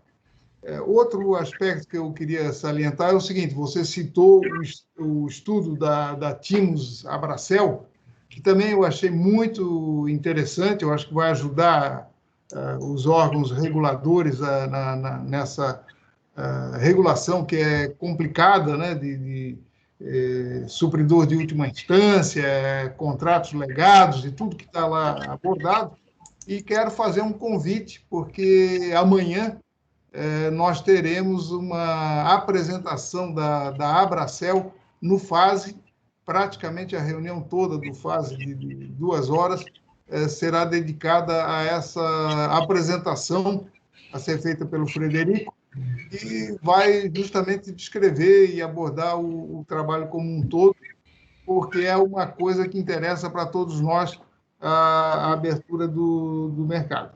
Sobre a discussão da matriz energética brasileira, a matriz elétrica brasileira, eu deploro que nós não tenhamos, nos últimos 10, 15 anos, preparado uma base hídrica mais robusta para o setor elétrico brasileiro, porque, inegavelmente, é a melhor fonte para a gente descarbonizar de vez a nossa matriz e favorecer a ampliação de biomassa, de eólica e de solar.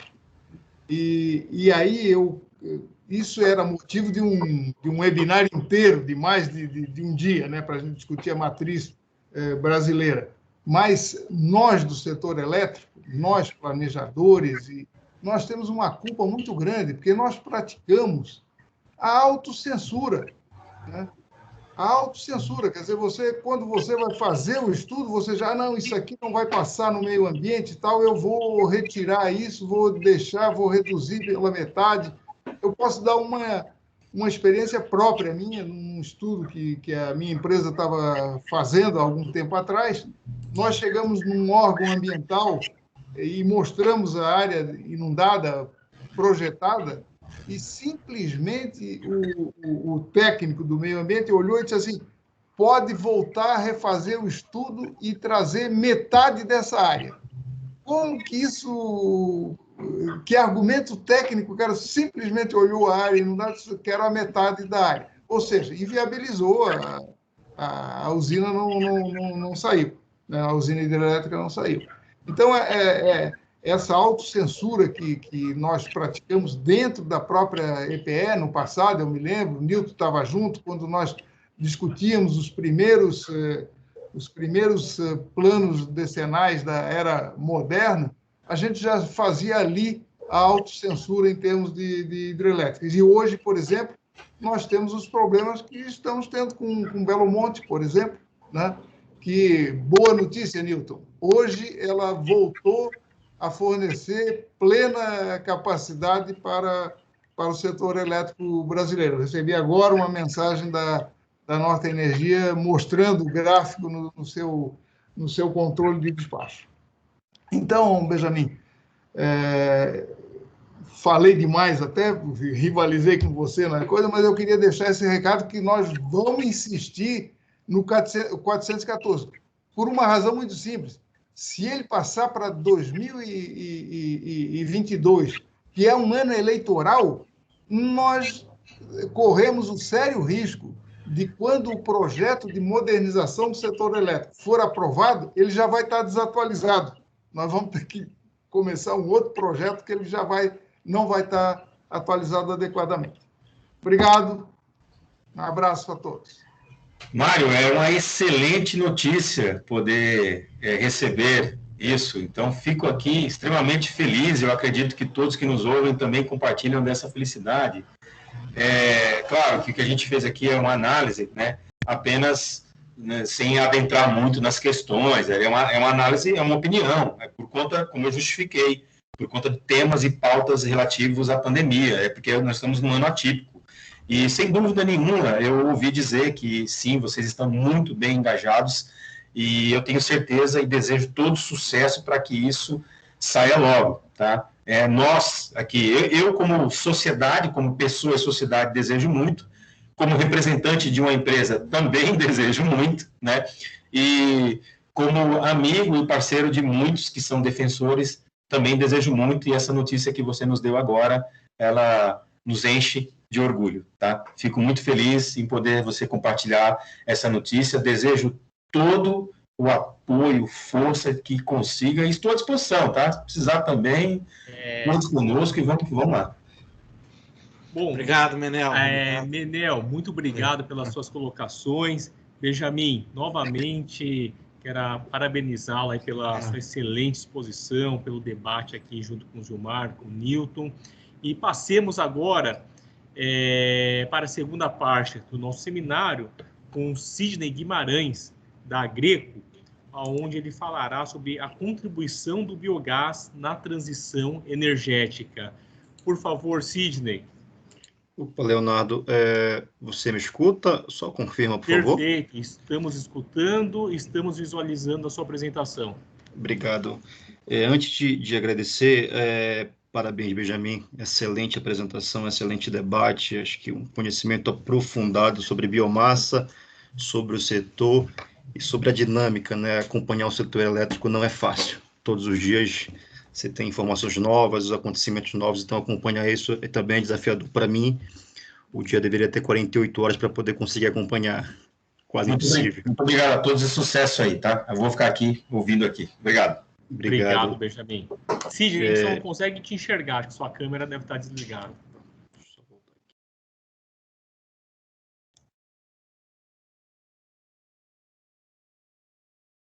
Perfeito. Agora, ok.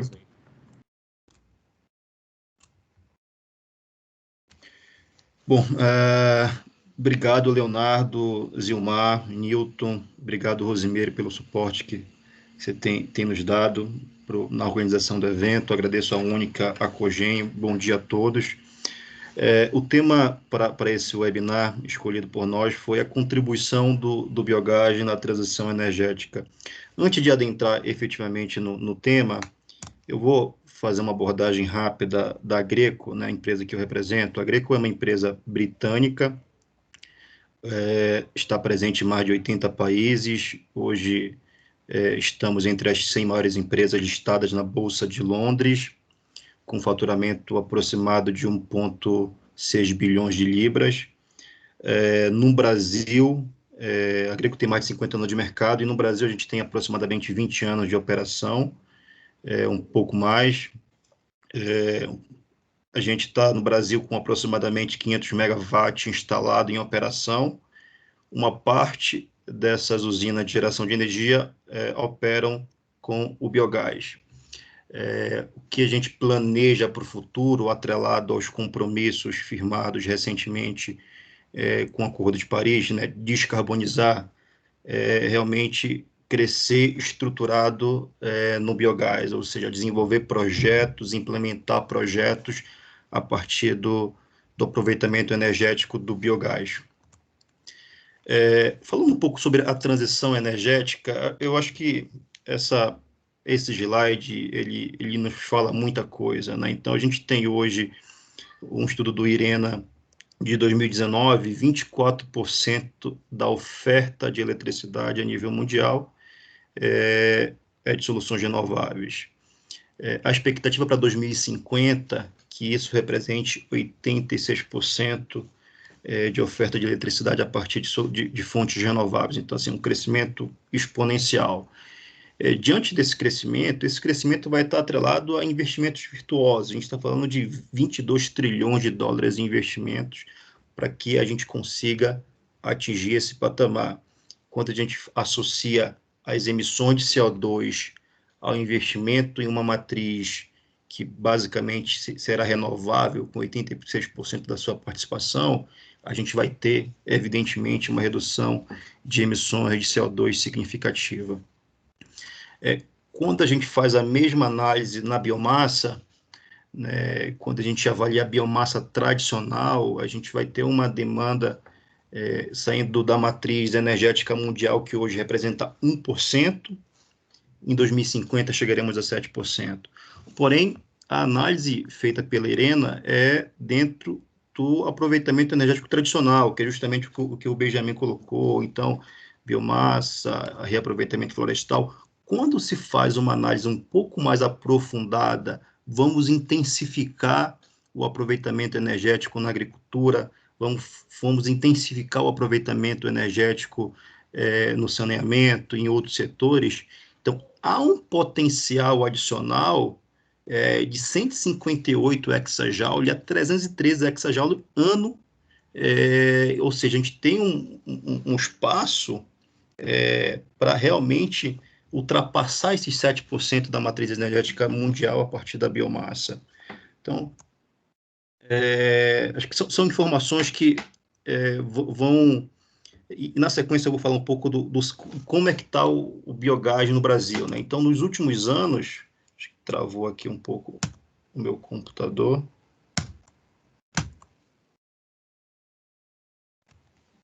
Só um minuto, pessoal. Opa, foi.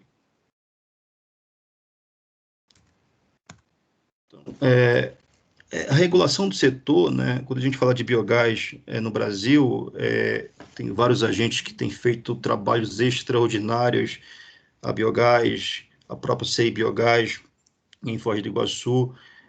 Então, ao longo dos últimos 9 anos, o setor realmente conseguiu ter um pouco mais de representatividade, né? Então, quando você fala em 2012 não se falava em biogás, o planejador não se falava em biogás, hoje já se fala, né? Então, quando você analisa o planejamento de 2000 para os próximos 30 anos, você vê a menção do biogás. Eu gostaria apenas de destacar alguns pontos marcos, e aí, muito atrelado com o setor sucroenergético, né? Então, em 2016, a gente teve o primeiro contrato de energia no mercado regulado a partir do biogás. Eu acho que entendo que foi um momento extraordinário para o setor.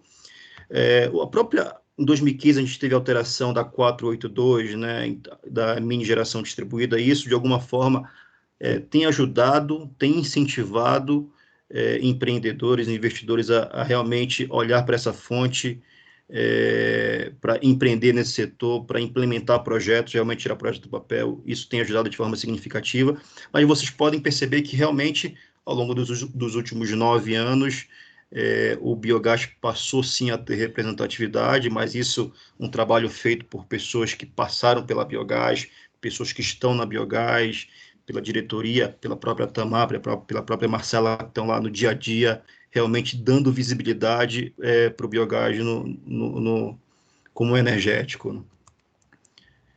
Aqui tem as aplicações de mercado, acho que a gente fala bastante, né? Então, essa flexibilidade de uma usina de biogás, de você adequar ela para a eletricidade, fazer recuperação de calor, produzir biometano, produzir digestato, biofertilizante, isso que acaba nos diferenciando de qualquer outra fonte. Então, e ter um projeto híbrido também, isso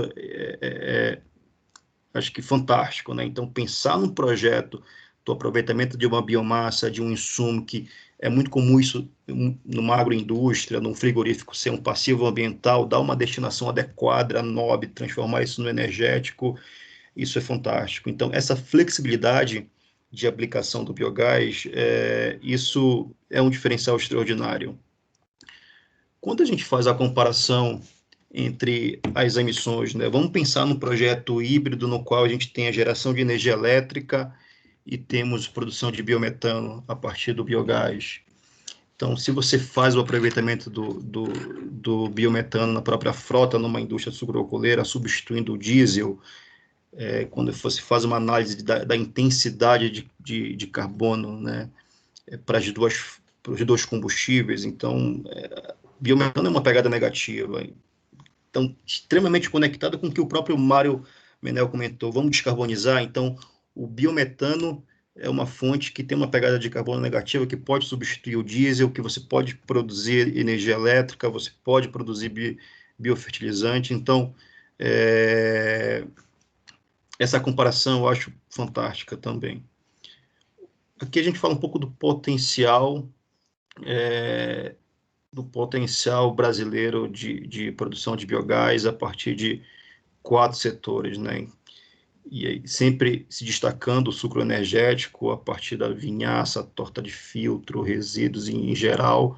A gente tem um potencial muito grande de produção de biogás a partir da indústria sucroalcooleira. Na sequência, proteína animal, produção agrícola, saneamento. Quando você faz uma análise comparativa, aqui tem menos potencial, que não deixa de ser significativo, que é o saneamento, é o que mais se destaca, é onde mais se tem hoje projetos em operação, em aterros sanitários, no qual se faz a captação do biogás para a produção de energia elétrica e biometano. Então, apesar de ter um potencial menor comparado com outros setores estratégicos, é realmente o que mais hoje se tem usinas em operação no país. Mas é um mercado com potencial extraordinário, né? E aí você, na sequência, a gente fazendo uma comparação, o potencial de produção de biogás no Brasil, comparando com a demanda de energia elétrica, hoje o biogás tem, com extrema tranquilidade, condição de suprir 34,5% da demanda de energia elétrica do Brasil. Quando você faz a comparação com o diesel, o biometano, a partir do biogás, ele tem condições de suprir 70% da demanda do diesel. Você consegue produzir isso de forma descentralizada, né? Então consegue produzir no interior do Brasil, no qual o gás natural não chega. Então, assim, a gente tem hoje, pelo que foi falado, a gente tem um potencial extraordinário, a gente tem um insumo que, para alguns segmentos, ele é considerado um passivo ambiental, e você tem uma série de atributos e benefícios que pode ser proporcionado pelo biogás. Então, é uma energia renovável, você pode gerar energia de forma contínua, diferente de energia solar e eólica, é uma geração descentralizada, você consegue produzir biogás no interior do estado, no qual você tem, é muito comum você ter um sistema com bastante variação de frequência, variação de tensão, e você consegue, com uma geração naquela localidade, você consegue proporcionar uma resiliência para o grid, acaba servindo como serviço ancilar para o setor elétrico, que isso não é contabilizado.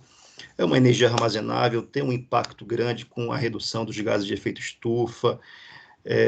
Você tem essa flexibilidade que eu comentei mais cedo de poder produzir energia elétrica, biometano, aproveitamento de calor. Então, essa flexibilidade é algo incomum, e ainda tem a produção de biofertilizante.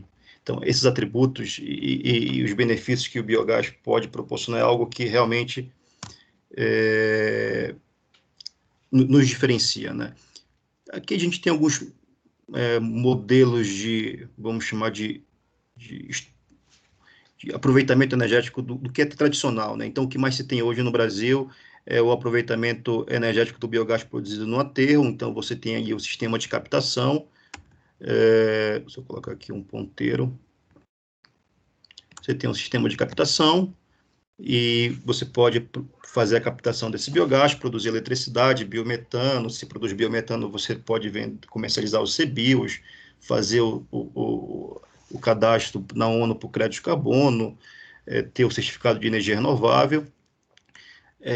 A gente percebe que, com os acordos firmados recentes, em especial o Acordo de Paris, né, os projetos de aterro sanitário, eles passarão por um processo de evolução, né?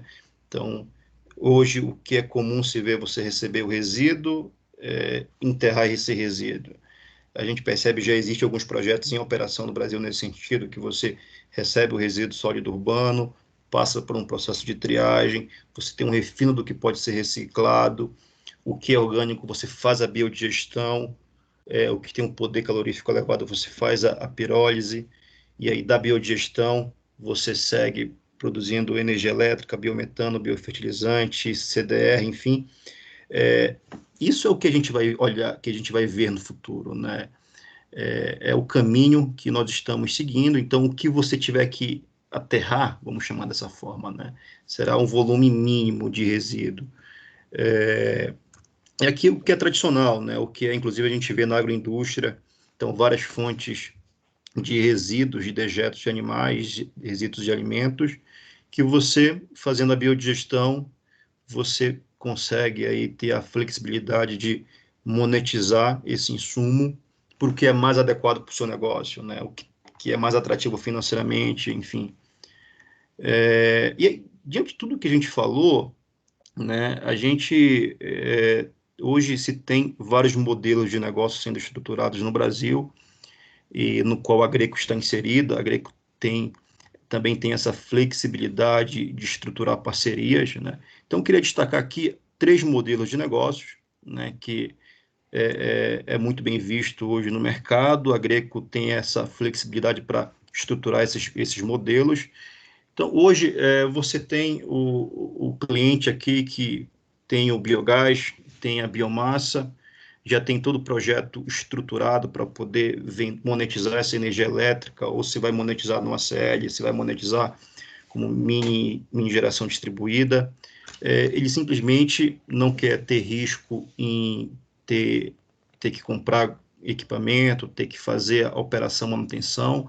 Então, a Agreco pode fornecer uma solução turnkey, entregando em qualquer nível de tensão que o nosso cliente precisa, fazer a operação e manutenção, assumir todos os riscos atrelados às manutenções e à operação da máquina, e ter o compromisso de injetar o contrato que foi contratado em megawatt-hora.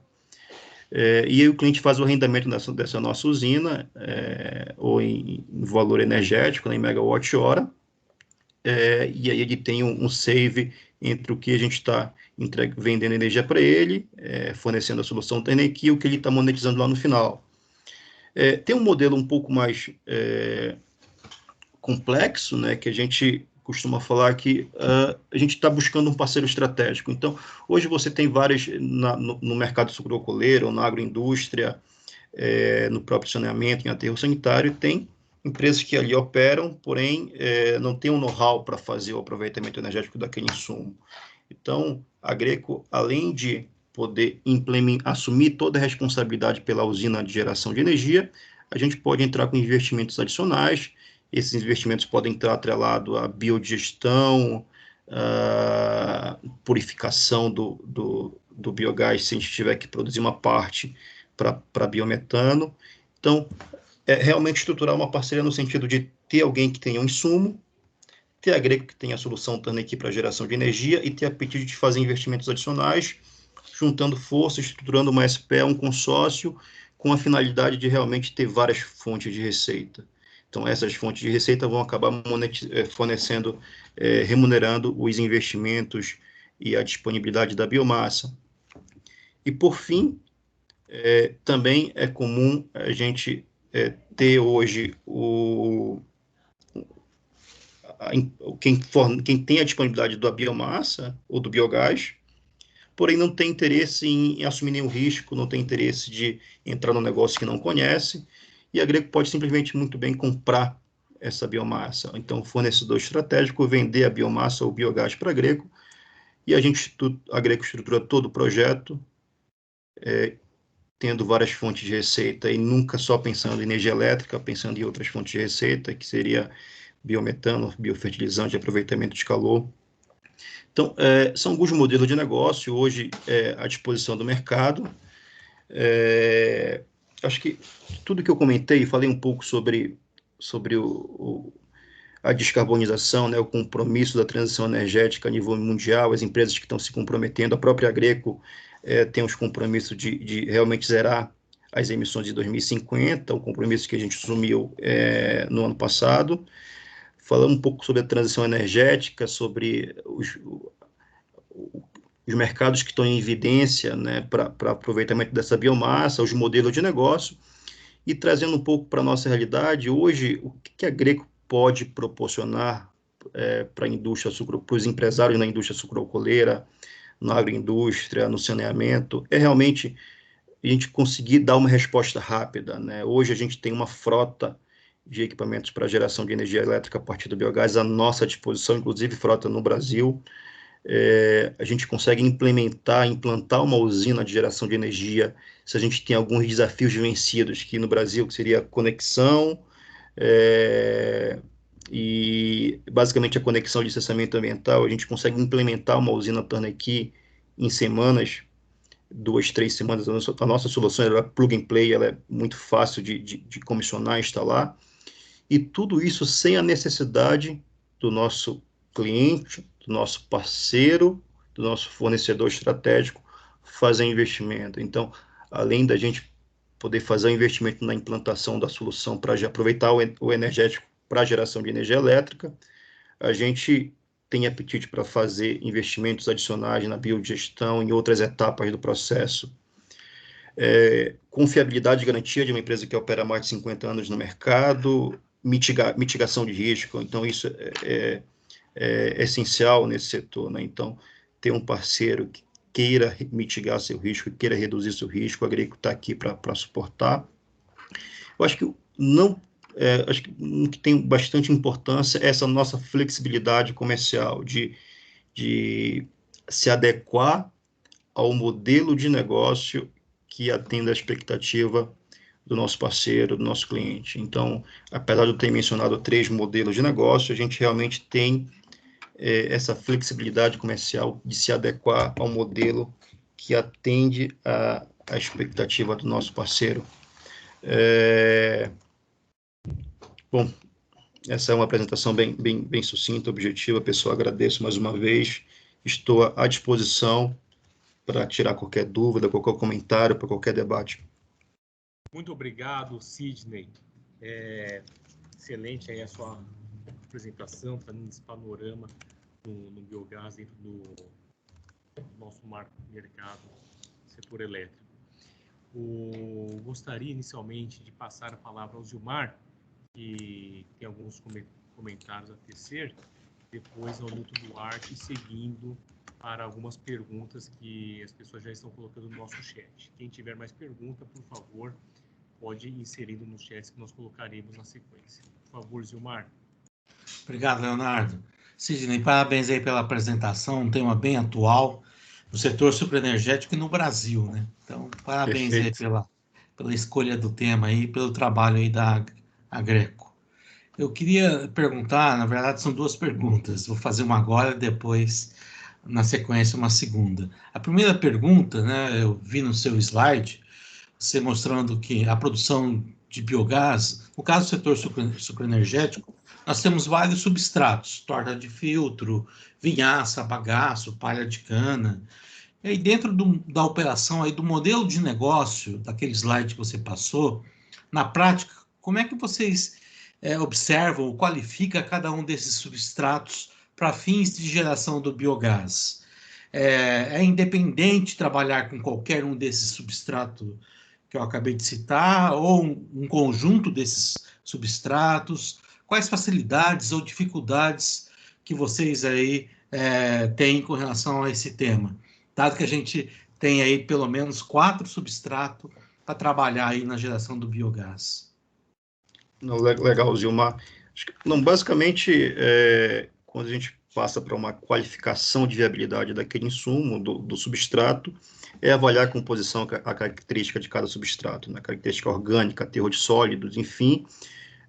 Tão importante quanto é avaliar a disponibilidade do substrato, o volume disponível, atrelado a isso, definir a tecnologia para a biodigestão. Então, a gente pode pensar em fazer a biodigestão de um substrato, ou até mesmo pensar no mix de substrato, definir a tecnologia para fazer a biodigestão desse mix.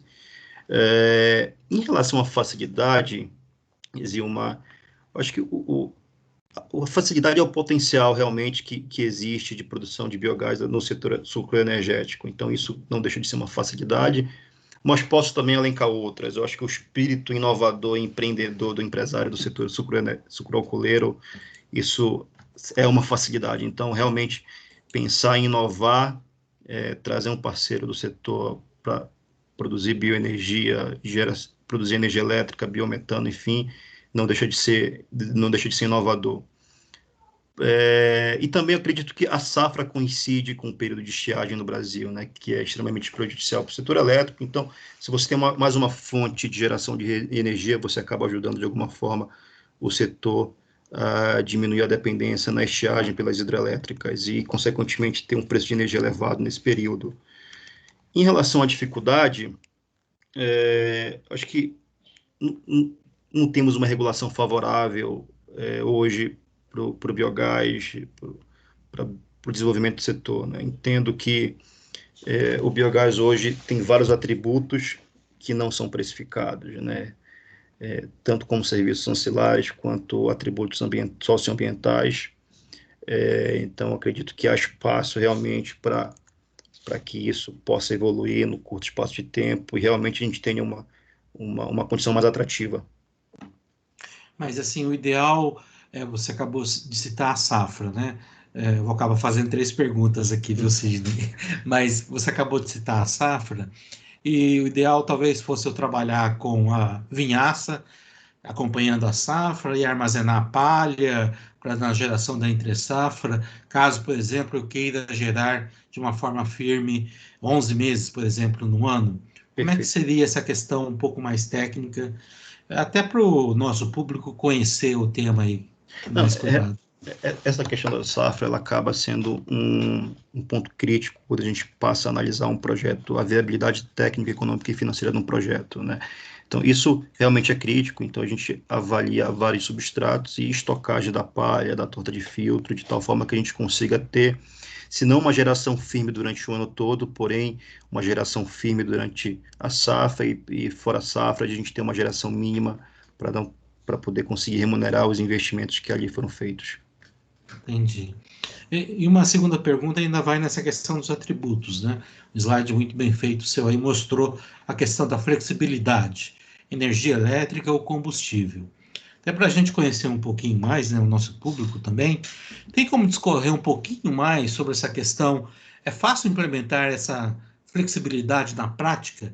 Se precisar amanhã gerar mais energia elétrica no dia ou na semana, é fácil fazer essa transição, mudar a chave de biometano para biogás barra geração de energia elétrica no dia? Envolve custo, perda energética? Tem como discorrer um pouquinho mais sobre isso?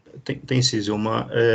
Quando eu mencionei essa flexibilidade, seria realmente pensando em determinar a quantidade de energéticos para cada fins. Então, desde o início do projeto, você tem lá as demandas pré-definidas de energia elétrica, de combustível, de calor, enfim, então determinando o que vai ser direcionado para cada fins, né? E aí, diante disso, você tem essa flexibilidade. Fazer uma virada de chave no sentido de que em algum momento você tem uma demanda maior de energia elétrica e aí direcionar isso para o biometano para a geração de energia elétrica, não é nada fácil, tecnicamente porém economicamente, porque você tem um investimento adicional para poder purificar o biometano e vender isso, e o retorno de energia elétrica é menor. Então, financeiramente, é algo que não faz muito sentido. Então, tecnicamente é fácil, mas quando eu falo em flexibilidade, é realmente pensar uma solução híbrida, no qual você tem as demandas pré-definidas de cada energético para cada fim. Entendi. Obrigado, Sidney. Valeu, parabéns. Obrigado, Silmar. Obrigado, Leonardo. Eu gostaria de passar a palavra ao Newton Duarte para tecer seus comentários. Por favor, Newton. Obrigado, Leonardo. Parabéns, Sidney. Excelente abordagem de um tema tão importante, tão caro e tão apropriado para toda a nossa sociedade, em especial para o mundo da cogeração e geração distribuída. E a tua abordagem, ela vem reforçar aquilo que a gente já vem discutindo há alguns anos, que é a pluralidade de propósitos e usos do biogás, né, no biometano, na geração de energia, na substituição do diesel, na captação e resgate de carbono, uma pegada negativa. Ele tem só pontos positivos, é impressionante, né? E eu fico muito feliz que a Greco, que é uma das empresas mais capazes e presentes no mundo todo, esteja jogando-se nesse tema de uma forma adequada. Nós temos inúmeros associados aqui, extremamente interessados, seja porque são fabricantes, seja porque sejam usuários ou potenciais produtores desse biogás e usuários do biogás. É muito rico a gente saber que vocês estão aí devotando um grande, não só interesse, mas se aplicando no sentido de ser um participante ativo desse mercado, né? Então, eu agradeço enormemente a sua contribuição tão rica, né, para nós, né, em complemento com a visão que o Benjamin deu na primeira parte. Eu fico muito feliz por isso, né? Você mostrou em alguns charts aqui a importância do mundo sucoenergético, né, e o biogás para esse mundo sucoenergético, que o Gilmar também enalteceu há pouco. A gente vê na hibridização da geração de energia, ou seja, fazendo uso do biogás para gerar energia, como a gente está vendo agora na usina Bonfim, que é um marco importantíssimo na indústria brasileira, e fico muito feliz que eles começaram muito bem. Dias atrás conversamos com a Raízen, na pessoa da Rafaela Gomes, aliás, uma pessoa, ficamos extremamente felizes da participação dela agora com afinco aqui na Cogen, e vendo como é importante esse avanço. E todos os contatos que temos feito com usinas de açúcar etanol, todos estão muito atentos em oportunidades e querem partir para essa biometanização dos resíduos sucoenergéticos, né, como você bem abordou aqui.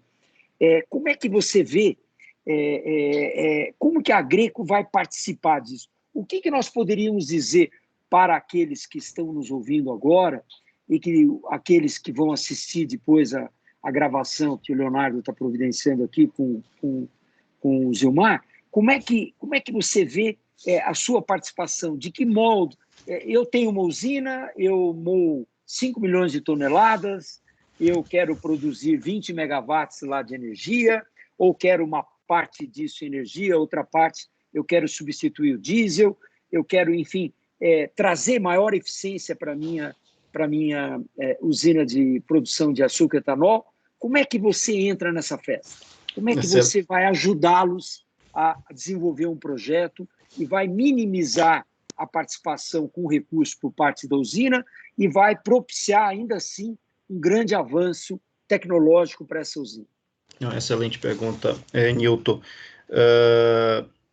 Assim, apesar da Agreco estar há 50 anos operando em geração de energia elétrica, hoje a gente não vê o biogás no óleo biogás direcionado para a geração de energia elétrica. A gente vê o biogás como um energético efetivamente. Então, acho que o primeiro passo a partir de uma indústria sucroalcooleira, é entender qual que é a expectativa dele, né? Qual que é a demanda maior de algum energético específico. Então, ele quer que o maior percentual seja para a produção de biometano, não quer que recupere o calor, uma parte para a geração de energia elétrica. E aí, o segundo passo é realmente estruturar o projeto com base na expectativa do nosso cliente. Então, após estruturado, a gente vai ter todos os custos na mesa, investimento a serem feitos, tecnologias que serão utilizadas, projetos, enfim, e aí vamos avaliar o cenário financeiro, né? Então, a gente pode entregar a solução para a geração de energia turnkey, porém, a gente tem esse apetite para, se tiver que fazer investimentos adicionais para purificação uma parte do biogás para a geração de produção de biometano, a gente tem esse apetite para fazer. Então, essa flexibilidade comercial vai muito de encontro com a expectativa do nosso parceiro, do nosso cliente, do nosso parceiro, e o risco que ele tem, que ele deseja assumir. Então, se ele realmente quiser assumir um risco maior, ele pode fazer um investimento adicional junto com a Agreco, vai ter um retorno mais atrativo, porém, se ele não quiser assumir nenhum tipo de risco, ele tem um retorno menor, né, e a Agreco assume responsabilidade pelos investimentos adicionais. Então, basicamente isso. A Agreco tem essa apetite, além de entrar com a solução turnkey para a geração de energia elétrica, de fazer investimentos adicionais de biodigestão, conexão, purificação do biogás para a produção de biometano, e sempre atendendo o cenário que melhor se adequa para o nosso parceiro, né, atendendo a expectativa do nosso parceiro. Obrigado, muito obrigado, Sidney.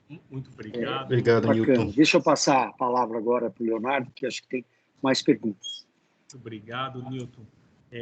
Indo às perguntas aqui no nosso chat, gostaria de iniciar com uma pergunta do Sorge, da Agroenergia.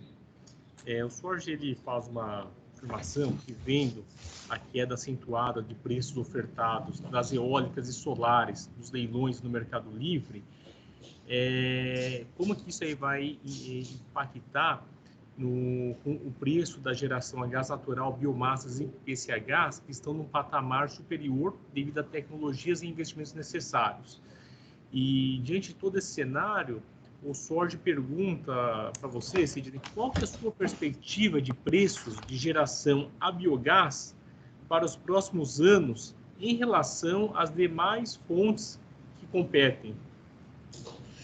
Assim, eu acho que o preço de geração ele tem que se diferenciar um pouco o custo de geração de energia ao investimento atrelado a isso, né? Então, quando você fala em investimento em implantação de energia solar e eólica, realmente os preços caíram de forma drástica nos últimos 10 anos, né? Quando a gente foca em biomassa, e falando basicamente de biogás, o landfill gás, que é o gás produzido em aterro sanitário, você tem um custo de implementação do projeto muito menor do que quando você compara ao custo de implementação de um projeto numa indústria sucroalcooleira, por exemplo, que você tem a biodigestão de um insumo que é extremamente delicado, vinhaça, torta de filtro. Então, na própria biomassa, você vai ter vários custos de investimentos e, consequentemente, custo de geração. Mas eu acho que a comparação que tem que ser feita entre uma fonte intermitente e a geração de energia a partir do biogás é o fator de capacidade. Então, você tem a energia eólica, energia solar, fontes intermitentes com fator de capacidade baixo, e você tem o biogás com fator de capacidade alto. Então, a conta tem que levar em consideração essas variáveis, né? Não somente o custo de implantação do projeto, o custo de geração, mas efetivamente o quanto cada fonte consegue contribuir para o setor de forma efetiva. Não sei se eu me responder, Leonardo. Obrigado, Sidney. Agora tem mais uma pergunta aqui do nosso público, Ricardo Vidnick. Ele faz uma menção à resolução normativa da 482 da ANEEL, da compensação de energia, perguntando se sem os subsídios no sistema de compensação, se continuaríamos com uma viabilidade econômica, e depois pergunta também qual é o custo médio de arrendamento para o biogás por megawatt instalado. Em relação ao custo médio, a gente pode discutir isso depois numa conversa particular. Acho que a 482, assim, o biogás ele consegue sobreviver sem subsídio, né? Eu acho que o ponto crítico realmente é precificar o que o biogás consegue entregar para o setor de atributos adicionais, né, de benefícios adicionais. Então, é uma energia que, querendo ou não, o biogás, a produção de biogás a partir de qualquer insumo tem um benefício ambiental, dependendo da localização da usina, ela atua como serviço ancilar, você tem uma pegada negativa de emissões, então tudo isso tem que ser precificado. Se a gente tiver um cenário de mudança da 482, eliminando, vamos chamar isso de subsídio, porém precificando os benefícios, para a gente é extremamente satisfatório e realmente projetos a biogás se mantêm em pé. Entendi. Muito obrigado, Sidney. Nós estamos aqui a 4 minutos do encerramento previsto para meio-dia, então gostaria de agradecer ao Sidney pela brilhante apresentação, pelo debate, passar aqui para as considerações finais do Zilmar e depois do Newton, e lembrá-los que o nosso próximo seminário ocorrerá no dia 31 de março, mesmo horário, das 10 ao meio-dia. Deixem salvo essa data.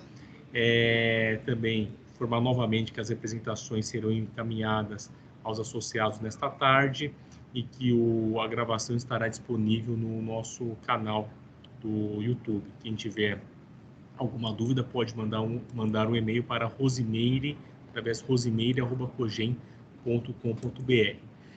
Agradeço novamente a presença de todos os participantes, saudar também a presença do nosso querido deputado Arnaldo Jardim, que está aqui conosco, e passo agora a palavra ao Zilmar. Por favor, Zilmar. Obrigado, Leonardo. Bom, parabéns novamente ao Sidney e ao Benjamin pela apresentação, bem na linha aí do que a gente propôs. Já estamos aí com esse programa há uns 2 ou 3 anos, né, Leonardo, Newton, e sempre trazendo aí informações bem úteis, hoje não só mais o associado da Único, da Cogem, mas ao mercado como um todo, até com presenças ilustres, além de todos, mas como o Leonardo bem mencionou, o deputado Arnaldo Jardim, o Menel, pessoal que vem a agregar aí em termos de informação para o nosso associado, para o mercado em geral. Então, isso mostra o sucesso que tem esse programa junto ao mercado, junto ao setor elétrico. Então, novamente, parabéns. Eu queria só fazer uma propaganda de novo, rapidinho, dia 4 de março, das 15 às 16 horas, a gente vai fazer o lançamento aí da edição 2021 do selo Energia Verde, num evento aí com a CCE. Então, eu gostaria de convidar a todos, se alguém quiser, já deixei aqui, Newton e Leonardo, aqui no bate-papo, as informações adicionais, mas se alguém quiser alguma informação, pode mandar um e-mail para mim, como um link, por exemplo, zilmar@unica.com.br. Então, obrigado novamente a Cogem aí pelo apoio, Newton, Leonardo, Rosimeire, toda a equipe, valeu, até o dia 31 de março. Obrigado, Newton. Muito obrigado, Zilmar. Agora passa a palavra ao Newton para as suas considerações finais. Por favor, Newton. Obrigado, Leonardo. Obrigado, Zilmar, pela oportunidade desse trabalho conjunto contigo. Queria saudar inicialmente a presença aqui de ilustres amigos. Hoje a Politécnica está com força aqui no nosso evento. Professor José Roberto Cardoso, nosso ex-diretor da Poli, paraninfo e grande mestre que sempre nos abrilhantou com seus conhecimentos e com a sua enorme capacidade profissional. Cardoso, é uma alegria dizer que você está também em companhia do Dr. Sidney Martini, que também esteve conosco. Saudar aqui a participação também, viu, Zilmar, do Moacir Bertol, né? Não só presidente da geração e transmissão da Copel, mas nosso eterno representante do Ministério de Minas e Energia. Sim, com certeza. A alegria de ter o Bertol aqui conosco nessa discussão. Obviamente o Menel, eu acho que o Menel acabou tendo que sair, mas de qualquer forma, eu agradeço muito diversos associados, nossos queridos associados, ativos, contribuidores para a nossa indústria. Então, Menel, você está aí sim, ótimo, feliz. E muito obrigado por toda a contribuição de todos vocês e dizer que é uma alegria participar e a retomada dos nossos encontros mensais, a exemplo de hoje. E parabenizar as apresentações, tanto do Sidney quanto do Benjamin, que certamente reavivaram todas as questões que vamos enfrentar ao longo do ano, e felizes e folgamos em saber, viu, Menel, do ímpeto do FASE de colocar força lá para que o 414, o 232, possa ir adiante e complementar aquilo que a MP 998 já deflagrou, e vamos aguardar agora como vai ser a posição da presidência com relação à ratificação da medida provisória, com os seus adendos ou não. De qualquer forma, estamos avançando, vamos, se Deus quiser, ter um mercado livre em breve, e vamos ver as nossas biomassas, o nosso gás natural distribuído, o nosso biogás com fantásticas oportunidades, juntamente com o mundo solar distribuído e as outras fontes, contribuindo aí para um setor elétrico brasileiro mais inteligente, sempre renovável e dando aí um sinal ao mundo como é que tem que ser um setor elétrico no mundo, né? Então, alegria de poder estar com vocês nessa manhã e agradeço muito a atenção de todos e tenham uma excelente semana e até o mês que vem. Obrigado. Muito obrigado.